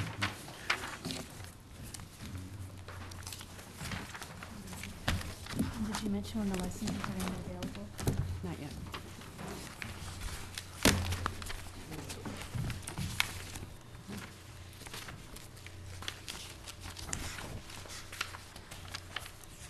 Was it I don't even remember even seeing the taxi one in our It's the packet. very last, It's in. it's on a back page. Oh, okay. Here, I'll All show right, you. there we go. Okay. All right, any conditions we need to be aware of for that? No? Motion to renew the taxi license, Second? 2009, Same conditions? same conditions. I've got to print all of the licenses, so it's quite a number that you're all going to have to sign. There's also a form that needs to be signed to go back into the EBCC. So if I have those ready early next week, would you be able to come sit and sign? Just wondering, I could do them tomorrow. we'll call for the vote first, and then we'll have a discussion. All in favor? Aye. Okay. Can we get signature stamps for the board for these types of, I think on the forms for the ABCC, I need the originals. okay? But that's a But how about, just a smaller our number. own licenses that we grant, though, other than the ABCC things? I mean, that might be a more expeditious way to do this, too. If you've seen my signature, it wasn't always that way. It became that way from years of Right, doing this stuff. right. How quickly can we? Like signatures become. I have a signature stamp. I mean, Staples can do them in a day. I mean, there's a little bit All of an, we have to do is Do you wanna take care authorize of you getting to 'em? use it for those specific purposes. My signature stamp and my signature done, so it doesn't look like. So we need to sign that neatly. Would you prefer to sign? If you can scribble a scribbly line, Kevin, would you be able to get a stamp? yeah, I got one, too. Bruce, Like do you, $20 if you buy them. Excuse me? do you want to come in and sign, or are you willing to get a stamp? I'm willing, well, I'll come in and sign. Okay. Okay. So I'll have the licenses printed by early next week. If you call me or leave me an email, I'll come right in. Okay. All right. Jumping back up to old business. Public hearings, continue, this was a discussion that we were gonna have, last meeting, relative to when to hold public hearings. I think the board's pretty much in consensus, has consensus now that, we're only gonna hold hearings when required but I didn't just want to assume that. Things like, for example, gravel pit operations, if there are no extenuating circumstances, there's no need legally to hold a public hearing. Several of the automotive licenses, I believe is it Class 2, does not require hearing, or Class, right, does not require hearing. The board always has the option, when it deems necessary or Of course, appropriate, to hold a exactly. hearing, If something comes to our public or attention, otherwise, right, yeah. right. And in almost all cases, we have the right to revoke a license as well if correct. there's been violations too, so. Do you want to make a motion or just document a consensus that we're only going to do hearings when required by Just follow natural the law? law. Yeah, Follow okay, the law. Yep. okay. See, I don't mind following the law. Discussion of Recreation Commission membership, composition, and affiliation, and there are 2 vacancies on the commission right now, and we've had 5 applicants for the 2 positions. Another related item I think that we're gonna need to address at some point is usage policy for town fields, and fees associated with that, if appropriate. Obviously there's wear and tear on the fields, and depending on how much use, I'm not quite sure how usage is determined right now. Again, who breaks the tie discussion. If Uxbridge Baseball and Uxbridge Lassie League both want to use the fields, who breaks that tie? I think it's the rec commission, but yeah. But, and also, though, there's an increased interest in town that I'm personally aware of, and also that I hear quite a bit about, in more like club-oriented teams, like AAU, which are more like elite competition-type baseball teams, or football teams, or basketball teams, or whatever, who also then would be vying for field space along with the traditional Uxbridge Little League, Uxbridge, Lassie League, those types of things. So we need to address this at some point. With that kind of as backdrop, though, I want to take a look at the membership of the Rec Commission, because I think we want to make sure when we make an appointment that basically, all the different constituents are being served. So you've got someone from soccer, you've got someone from football or flag football, or someone from softball, someone from baseball, someone from private clubs, so that they all can kind of weigh in, equally, And I think if you have a rec commission that is too heavily weighted to any one, league or preference, then it could sway the way field allocations are made. I think so. So has everyone had a chance to take a look at the email that we received from?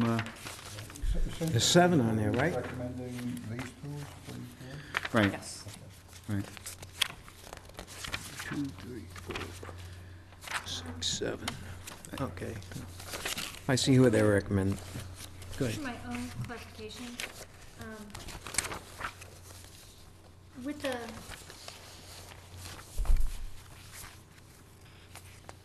just so I'm clear, right now, do any of these teams pay the town for the use of the fields?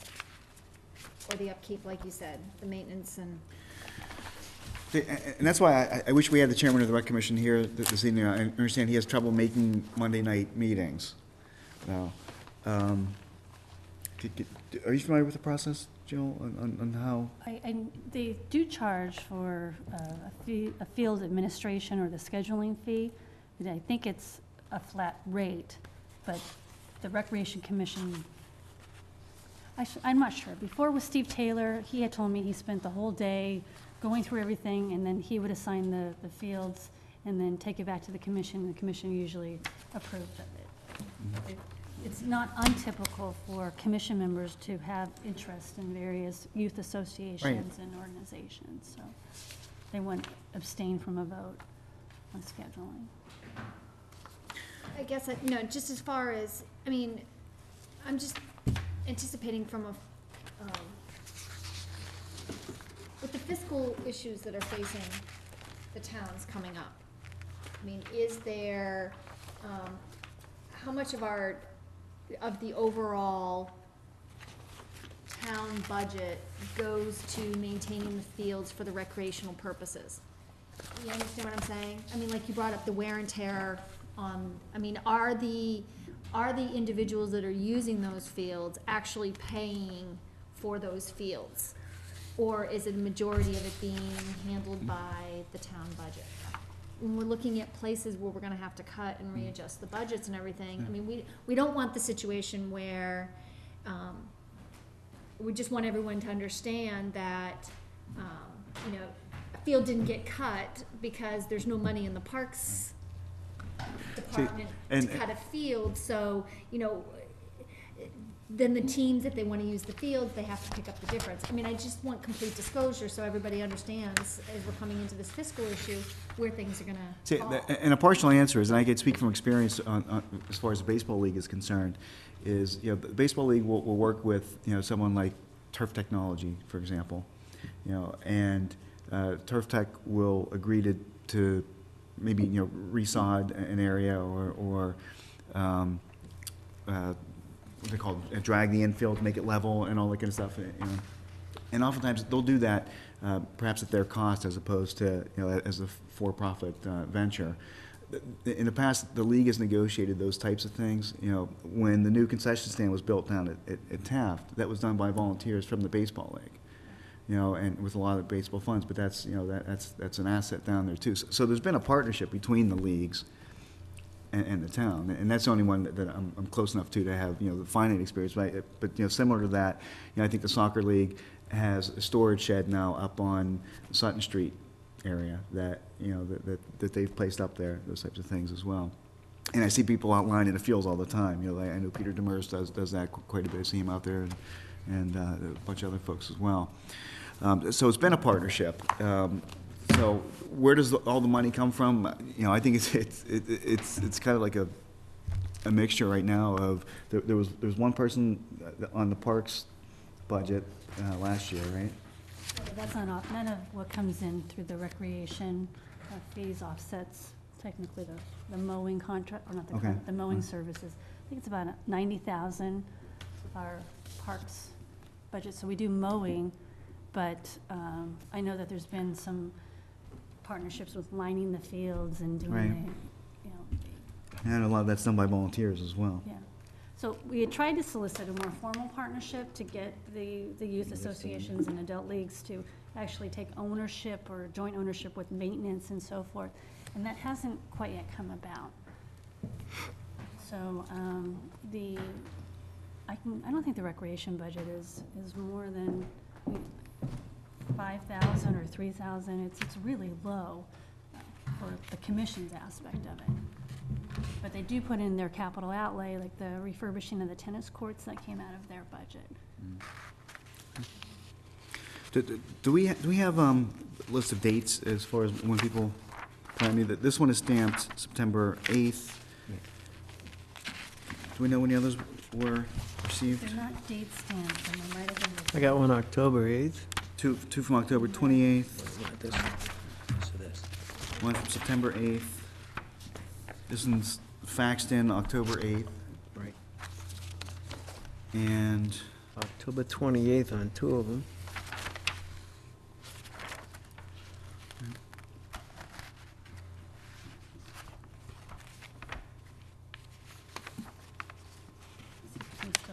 Because Miss Fiorentino, she emailed it.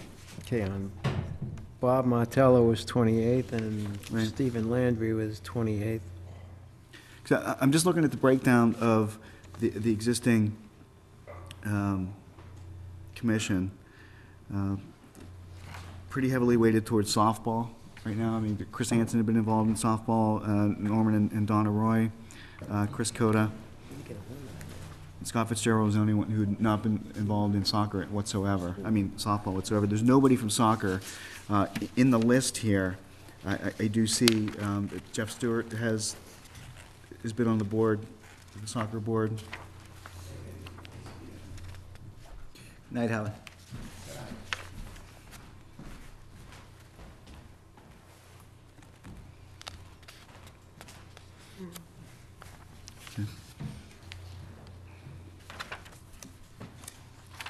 No, October 6th for Jennifer. October 6th.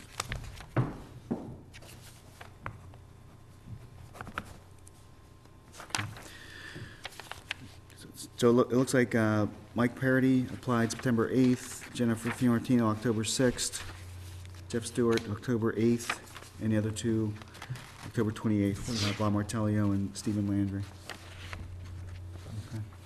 Okay. Now, are the number of members defined by the charter? The commission? 7, I think that was, I just want to say, I mean, I'll tell you, I have it right here. yeah, I think I do too.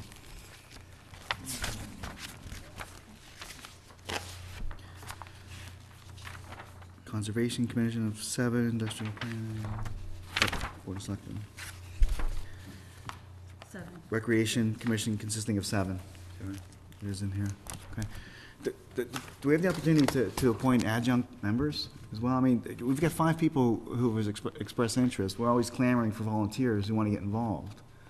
And hate to turn 3 of them away. I don't see why you can't. Yeah. I mean, Can we Can we do appoint? an alternate? Can we do an alternate? that alternate has a specific meaning under the law, so just adjunct meeting, adjunct member. I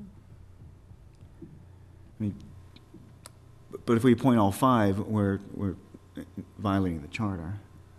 I mean, because there are 2 openings right now. Right? Do you want to have a subcommittee of the Board of Selectmen meet with the candidates? Or the Recreation Commission gave you a recommendation, I think. Right. Is there, there used to be kind of a balance of members representing different sports or different activities. Right. Do you still have that? And that's what I'm trying to ascertain. I mean, right now, although it doesn't look like too many people are currently affiliated with the boards. If, for example, you know, the chairman past affiliation with baseball, flag football, and softball. Yeah. Norman Roy, past affiliation with softball. Donna Roy, softball. Chris Cota, softball and BBW. So it seems like, you know, softball is pretty heavily weighted there right now. So I would lean towards, you know, appointing people who perhaps, you know, there's no representation from soccer right now, for example, whatsoever. You know. No soccer people? Yeah. Mr. Chairman, can I ask you a question on Yeah. that? Is that the board completely all men? No, there's one woman on the board Oh, right okay. now. Okay. Oh, that's board right Right. there, okay. I mean, my personal recommendation would be Jeff Stewart, because I know he's been involved heavily in soccer over the years, and soccer is a huge sport in this town right now. And Jennifer Fiorentino from the perspective of club teams. Right now, Scott Fitzgerald is on, you know, he represents AAU baseball and flag football. And I know Jennifer and her husband are very actively involved in like elite baseball, like, you know, club baseball teams as well. So that would be a different perspective other than the standard league perspective on things. There are 2 openings? There were 2 openings, yeah. Okay, I make a motion to appoint, Jeff and Jennifer? yeah, those 2 names? I'm sorry? The names you Jeff mentioned. Stewart and... Jeff Stewart Jeff and Stewart and Jennifer Fiorentino. Jennifer DiMartino. Fiorentino, Fiorentino. okay, Second? okay, all right. Cheers. All right. Sorry, your minutes. Oh, the Conservation Commission. I mean, Recreation. Recreation. Peter made a motion to appoint Jeff Stewart Okay. and Jennifer Fiorentino, Okay. And who seconded it? and Mike seconded it. Okay. Any other discussion? All in favor? Aye. Aye. And just on the to-do list, we do need to revisit, or at least have the rec commission give us an update on field scheduling, fee collections, relationships with the various leagues as well. Because that, you know, as Can Cari be by mentioned. memo if they want. Yeah, that's fine, right, yeah. Right, just so, I mean, because when we're looking at the budget, we, you know, if push coming to shove, we need to know, I mean, if they have a budget. So, kind of six out, field scheduling, Field scheduling, fee collection, Fee collection, you know, okay. relative to field scheduling and their budget. relationships with, Relationship with leagues, right? I mean, I know they don't have a large budget, but if they have a situation where the town doesn't have to fund their budget at all, because they can pick it up completely as a fee-funded, Mhm. there's, you know, $5,000-6,000 there we can put somewhere else. Okay. It's 10 after 10. What's the board's pleasure relative to last couple items? We only have a couple. Move on. Right, okay. Good enough. Right, you prepared a municipal building meeting use policy?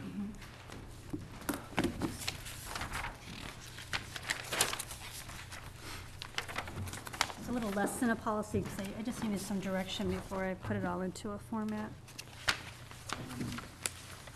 In looking at what was in the package, I think what Marcia uses for the senior center ought to be the standard for all of the spaces here in town. I'm disinclined to set a fee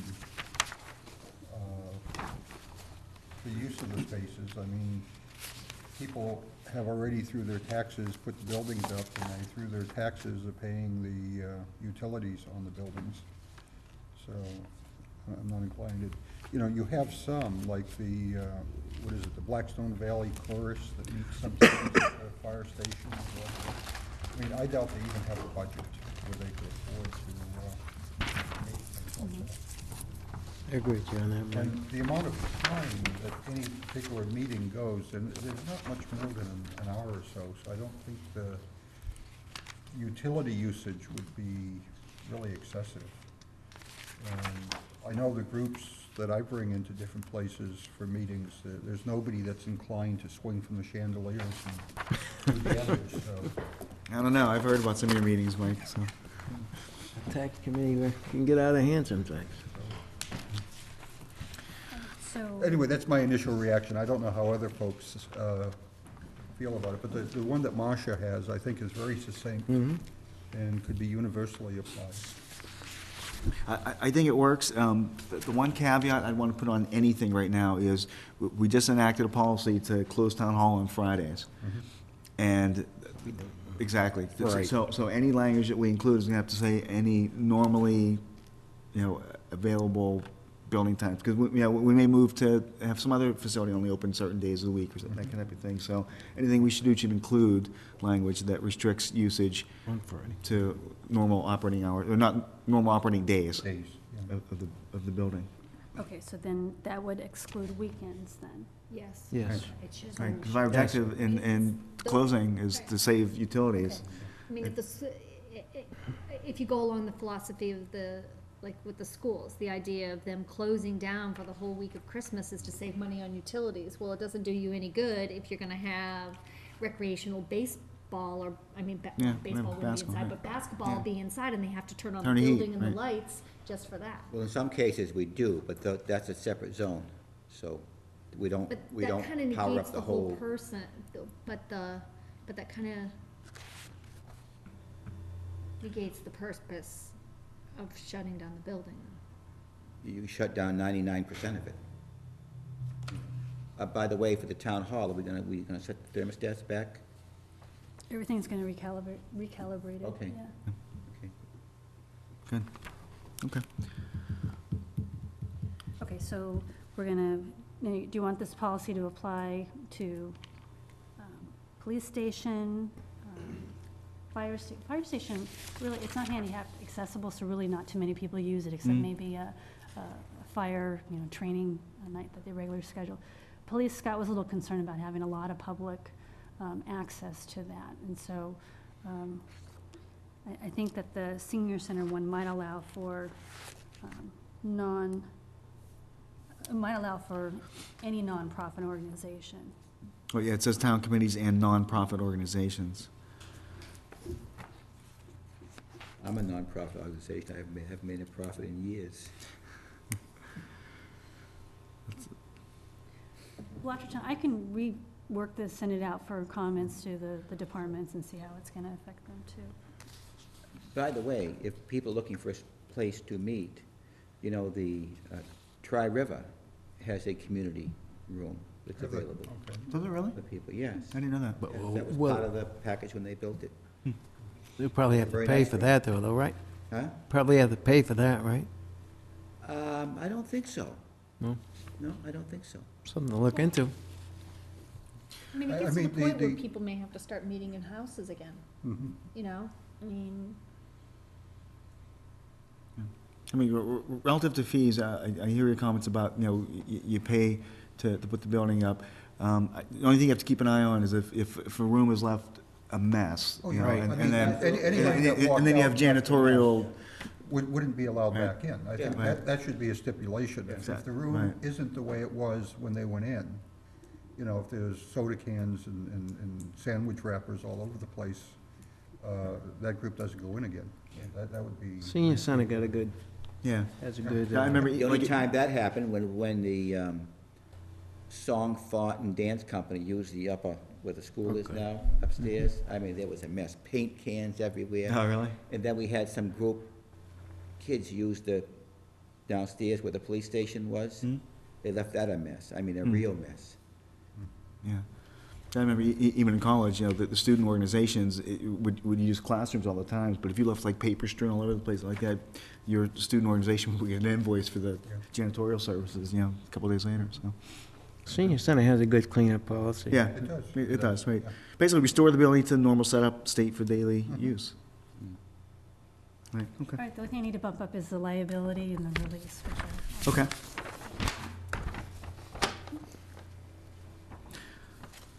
Meetings must end by 10 PM, so we're a little bit past that. Uh-oh, we're in violation. All right, I don't know of any group that really carries on that late except this board. the meeting, please. Lots of boards. Okay. Do you have enough to go on for right now? Absolutely, I'll put another draft together for you for Okay. your next meeting. It'll be four. All right, I just wanted to take a quick look and have a quick discussion on ballot question 4. I mean, we're having, budget discussions every time we get together.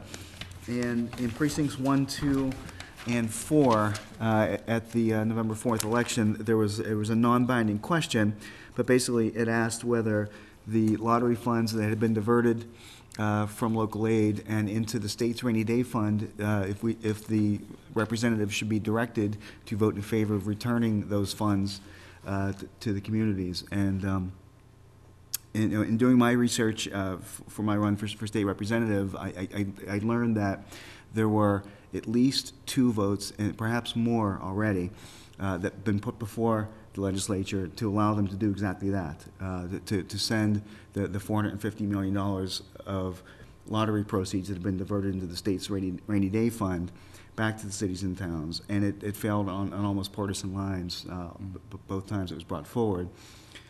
Interestingly, though, is someone had done a survey of all 351 municipalities in the Commonwealth, and they asked, what was your stabilization fund balance before the funds were diverted? What was your stabilization fund balance currently? Okay. And it matched up almost dollar for dollar to the $450 million. So it was $451 million. Yeah. Aggregate stabilization funds were spent down across the Commonwealth, while the state's rainy day fund was increased by $450 million. So almost to the penny matched, which is just kind of crazy that the numbers are that close. But none of it is. Municipalities build budgets based on knowing that there's going to be a certain revenue stream coming. All of a sudden, that revenue stream stops coming, and you've already built recurring costs into the budget. So when the question was put before the voters in precincts 1, 2, and 4, it was pretty overwhelming in favor of directing Representative Callahan to take that vote should it come up again. Obviously, she's not obligated to do so. It's a non-binding referendum. But I didn't know if this board wanted to extend that direction to Representative Kajowski, who represents Precinct 3, making just the inference that if 3/4 of Uxbridge felt this way, that the 4th quarter also would feel the same way. And if we should then send a letter. If you remember, this board did that a year or so ago. We got no formal response from Representatives Callahan and Kajowski. We did get a letter from Senator Moore to the paper, but not even to us. So I would just ask, what the board's pleasure is. My sense is we should, ask our legislative delegation once again to support returning those funds to the municipalities. And just as a matter of note, it's about $850,000. I agree. To Uxbridge. I agree. Yeah. You notice what they've done, instead of dealing with doing the right thing in the legislature, they have formed up a special legislative commission to find ways, to recommend ways to us that we can squeeze more money out of our town taxpayers. So they in the legislature don't have to do what's right. And Mr. Kajowski is very proud that he's a member of that particular special commission. And in order to co-opt the opposition, they've made sure that the minority leaders of the House and Senate are both part of the commission, since the minority leaders were in the forefront of trying to get our money back for us. Now, how did it come to pass that that question wasn't on?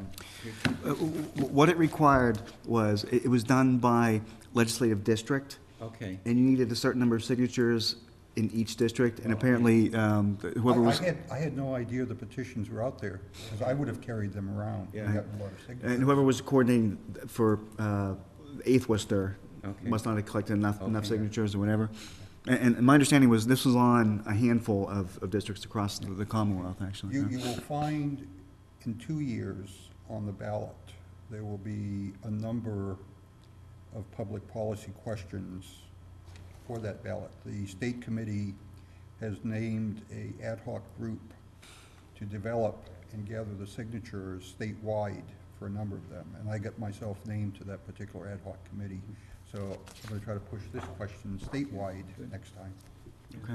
Among some other questions that I'd like to see is public policy questions on that. So just... Well, it would be interesting too, just as an aside, is that if, here this question came 2 years from now, if this actually does come to a point where the legislatures are posed with the question in the next 2 years, that the residents are reminded of that when those same People up for vote. run up for vote again and go, Yeah. look, we wanted you to give us our money back. You had the opportunity to, and you didn't go along with our wishes, and people need to stop putting the same people in office who don't continue to follow the wishes of the people. And that came up more than once or twice in the 5,000 doors I knocked on, actually, so that I did remind them that they've already had, 2 chances to vote on this. And both times the legislature voted against returning the monies. And ironically, the chief argument for the need to hold that money in the state's rainy day fund is to protect the state's bond rating. But they don't care about the Doesn't bond help our rating of the bond rating any. 351 cities and towns that they're being crippled by not having money in stabilization. So, real quick, the numbers. Precinct 1, it was more than 2 to 1. Precinct 2, it was more than 2 to 1. And Precinct 4, it was more than 2 to 1. So, like roughly 70% of people in this town felt strongly enough Okay, so let's make it a motion so Yep. that you can, Want to authorize the chair to send a letter? yeah, sure. Right. Okay. yeah. Okay. All right. To both representatives? Yes. Right. Okay. And the So Senate, And Senator Moore. Okay. and the Senate. Delegation then? Yep. Okay. So moved? Second. Oh, go ahead, Okay. Cari. We can Carrie vote Carrie. Carrie hasn't had one all night. So. Cari, second. Okay. All in favor? Aye. Aye. Thanks. All right. And then meeting schedule for next year. I asked him to put this together. Just to, of course, I can't find mine now. 'Cause I'm like Captain There's 2 Disorganized events, or today. 2 Okay. meetings that occur on Monday holidays. Okay. So the board needs to decide if you want to meet the Tuesday after, or if you want to bump it up a week, meet the week prior. Why don't we wait until we get closer and then decide, what is the workload going to Yeah, look like? I mean, I'm okay with, and these are the regularly scheduled meetings, and we can always, add meetings as needed, but, I think I'm generally okay with the schedule as presented. When's town meeting in May next year? Second Tuesday in May. Yeah, I think it's May 18th. It's a little later. And then when's the new board sitting? The election in May. Election's after that. May, Mm-hmm. right. If I just throw that out when we're moving Memorial Day, do you want the new board to sit on that new? Well, second Tuesday in May would be the 12th, would be the day after our meeting, so we're okay there. And the election would be the 2 weeks after, that'd be the 26th, 26? May But I think 26th, right? we moved that because the bylaw says if it immediately comes after Memorial Day, we bump it up a week. So it'd be the 19th, Yeah. then would be the election. So the election's the 19th, so you could move the 26th meeting to that Tuesday, the 26th then. And then that May 26th would be your new board sitting. Yeah, swearing and reorganization and all that kind of stuff, right?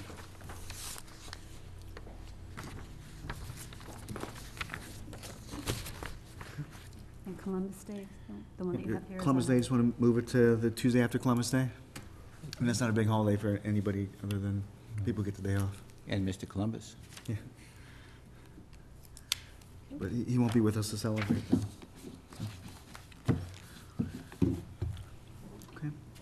And then we have to decide on our meeting for this month. The fourth Monday of the month is,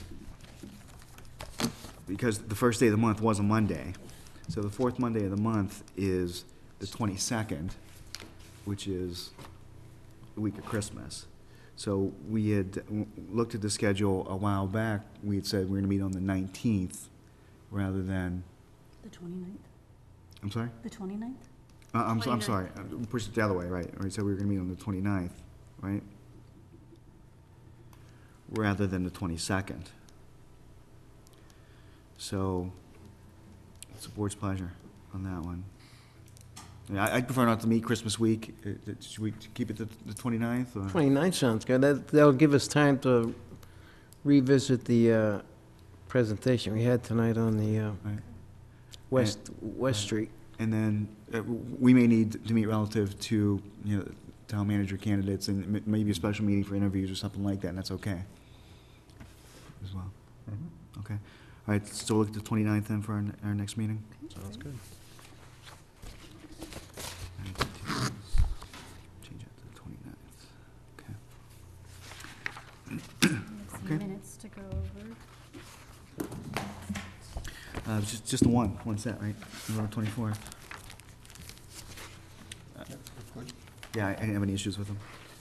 Motion to accept the minutes of the November 24. I have a question. Oh, I'm sorry. The motion by Mr. Potaski, seconded by Mr. Robinson, to petition the state for general legislation or special home rule petition legislation to resolve the dilemma of accounting for cable access funds. Now, what are we asking for? And who's gonna ask the question? Are we gonna ask for general legislation or special? And what exactly are we asking the state to do? We're going to reach out to the legislative delegation for their guidance as to whether they felt general legislation or special legislation would be the most expedient. Yep, to do what? To actually, To either have cable considered a utility or to draft special legislation to allow it to fit into that category for Uxbridge. To be considered a utility? yes. Right. What's the purpose of that? To allow it to become an enterprise fund, in effect. If it falls Okay. under the definition of utility, then it would fall under the law, and you could have an enterprise fund. And then we wouldn't be violating the law, and then you would know exactly where you stood in Mass General Law. But we already know exactly what. Well, we know, because I mean, Howard pointed out, the difference, the conflict, or the contract conflicts with Mass General Law. Right. And the only way to reconcile those, Contract doesn't conflict with anything. okay, well, I don't want to Anyway, rehash just, it. but- well, who's gonna write the letter? Or has it been written already? It's not been written. Okay, so who's gonna write the letter? Let's write up your It was coming signature. from the chairman, right? Yeah, I mean, I would ask staff to write it, but I'd like to review that. And All right, it'll go under my okay. signature. Okay, just for your information, I just Yeah. pass those down. This is a balance sheet on Charter Communications, so that we'll know the entity that we're negotiating with. By the way, the current share price is 17 cents. At issue it was $29 a share. It's gone consistently down. How many shares do you have, Peter? None. They've never paid a dividend. But look at the current assets, cash in and cash equivalents, 569 million, and current liabilities, 1,465 million. That's not in very good shape. And look at the total assets of 15,157 million, total liabilities of 23,991 million. They're not doing good. And that's, you know, by any definition, that's not a healthy corporation.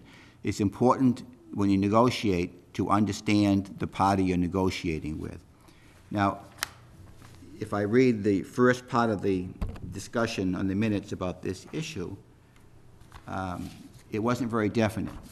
Is my understanding correct that the board has authorized the cable committee to negotiate this 10-year, $40 million or so contract?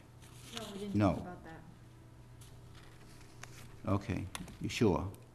My recollection is we didn't talk anything about renegotiating the contract. We were just looking at the current contract we have and Howard's questions. Well, the charge as it sits, one of the charges was to renegotiate, but we are, thought so. we are the license, right. They're gonna seek proposals from other Right, they entities. were gonna, right, they had already. But that's separate from renegotiating the contract. They're two separate things. We can always ask for people to submit proposals. Like Northborough renegotiated with Charter and also Yeah, brought in. that's fine. But the negotiation of the contract that we have is a separate issue, separate and distinct from negotiating a separate contract. So I just want to make sure we all understand who is going to negotiate that contract, because I agree with Kevin that I thought we gave this committee, who doesn't have any experience negotiating a contract and have told us last week that, or 2 weeks ago, that they're trying to find out what it is they can do. So is it your intention that they negotiate the contract, or is it not your intention? Well, I think, we have to, what's the definition of is? I mean, but negotiate, we're obviously the licensing, Yeah. entity here. And I don't necessarily see the Cable Advisory Committee, with the keyword being advisory, as being the key negotiators. But that's what they did last time. It's exactly the same thing. It started out as though people thought they were gonna just look into something, when the reality was they negotiated the contract. And that's when they gave away half the senior discount and, started us on this whole business. So I don't care either way, but I want to make sure that we all understand what we're doing. Well, I mean, recognizing that we need to sign off on anything that is brought forward. That was the same thing that happened last time. But the issue was, well, they did all this work, and they presented the board with this, 150 page. The solution to that is that we provide firm guidance. We meet with the Cable Advisory Committee in executive session and provide them firm guidance with what we want them to get for us from Charter. Well, and Do they know that? No, but if this is what we should be doing, if you're suggesting that that's what we should be doing. Well, I'm not making any suggestions. I'm just Well- asking the question at this point. well, no, I mean, And I'll suggest well, that that's what we do. then, it's a good because- non-suggestion that you're not making. I mean, I'm just, I'm not making it. Yeah. I'm not being facetious. I'm not just asking for clarification. I mean, so everybody knows what we're doing. I have no problem with inviting them in. We'll go into a closed session, and we'll go over particulars that we want them to come to us with. Because you're quite right. If they're going off to negotiate with the experts, and they come back with a contract not, that may have stuff in it, our hands would be tied. I don't know that we could necessarily send them back and say, reopen this negotiation. We gotta get them before they start the But we have, negotiation. yes, we have well, to get them yeah, before they no, start. it makes perfect sense that this board have a member I wish I on the didn't negotiating resign. team. Because, I mean, it's no different than, for example, I'm our liaison to the school building committee. It's really no different, as far as, Yeah. just keeping this board in the loop, so. Right, I mean, when the town The manager board was had a the member at the negotiation with last the union, negotiation, it was one Tom sitting on Wood. it. Right, I remember, right, And it didn't work out too well. right, well, But when the town manager negotiates with the union contracts, there's somebody from the board sitting on that. Yeah, fine. So That's you okay. handle it the Right. same way. Just make sure I everybody wish I knows didn't that. resign. yeah. If I don't know what I know now, I wouldn't have resigned. You don't have to be a member of that commission to be our rep to that commission. Right. To the negotiation. I wouldn't mind going to going to every meeting. Do you want them as like a liaison, or how do you want me to? Yeah, I think that makes perfect I sense. would handle it the same way you do, I mean, my recommendation is I'd handle it the same way we do any other contract, Yeah. like the union contracts, the same way. There's someone who. I That's mean, just new. we ought to meet with I'm them sorry? ahead That's of new, that's more time. Before. Give them some good firm Okay, guidance. well, how we're doing that though, then that would be the same. Have somebody there and then come back and say, Yeah. this is what, So we'd have a liaison on the negotiating I team. agree. Okay. A liaison to the negotiating team. Right. And then the chair of the committee Cable and the advisory, liaison comes back to the board before anything is said, this is where we are, what do you want us to do? Handle it the same way. Makes sense. Right, But then that's not a negotiating committee. well, Are they gonna negotiate, or are they not gonna negotiate? They're gonna negotiate what we tell them Want to them negotiate. They're gonna negotiate what we tell them to We will negotiate. provide adult supervision. Just like the town manager negotiates, Parameters, you're giving them parameters. correct, Parameters, yeah. right. This is what we want. This is what we won't take. and We're I gonna don't think, sign I it. don't If think we're gonna Rick will, sign the Rick will have any contract, problem with that. Then we have to tell them what we wanna sign. right, okay. All right, so we're still discussing meeting minutes for November 24th of 2000. I don't, I'm I'm sorry. coming back already. Liaison, is that what the consensus is? By or- consensus, yeah, we don't really vote, but, yeah, okay. So I move that we accept the minutes of the November 24 meeting. All in favor? All right, Aye. Aye. Any correspondence or other business? Just, I wanna make sure that, the building inspector, that we let him know that we want a written justification for decisions he makes pro or con on zoning issues. And we have a record of, so that if things come up, we're gonna know. Specific settings. and I discussed South Uxbridge with him already, and Yeah, on, he's gonna talk about that. I think it, Bruce, do you still have the letter that? yes. Well, it's in the reading file, but I made a copy of it. Okay, I just want to make sure I got it. on correspondence, I read this awful piece in yesterday's paper that says Uxbridge is among the other communities that's derelict in coming up with a emergency service, or complying with the emergency services law. I had a long discussion this morning with Chief Ostrowski, and he's provided us with Oh, I read that. his Okay. breakdown of what's in here. And basically, we are in compliance. The chief has written the plan that he was supposed to write under the law, and he sent it in. And if I may paraphrase, some functionary in Boston hasn't gotten around to checking off Uxbridge as having met the requirement. So because we weren't checked off, we're now being accused of being derelict, when in fact we are in full compliance with the And law. what paper was that in? The Telegram and Gazette. Oh, okay. Yesterday's Telegram and Gazette.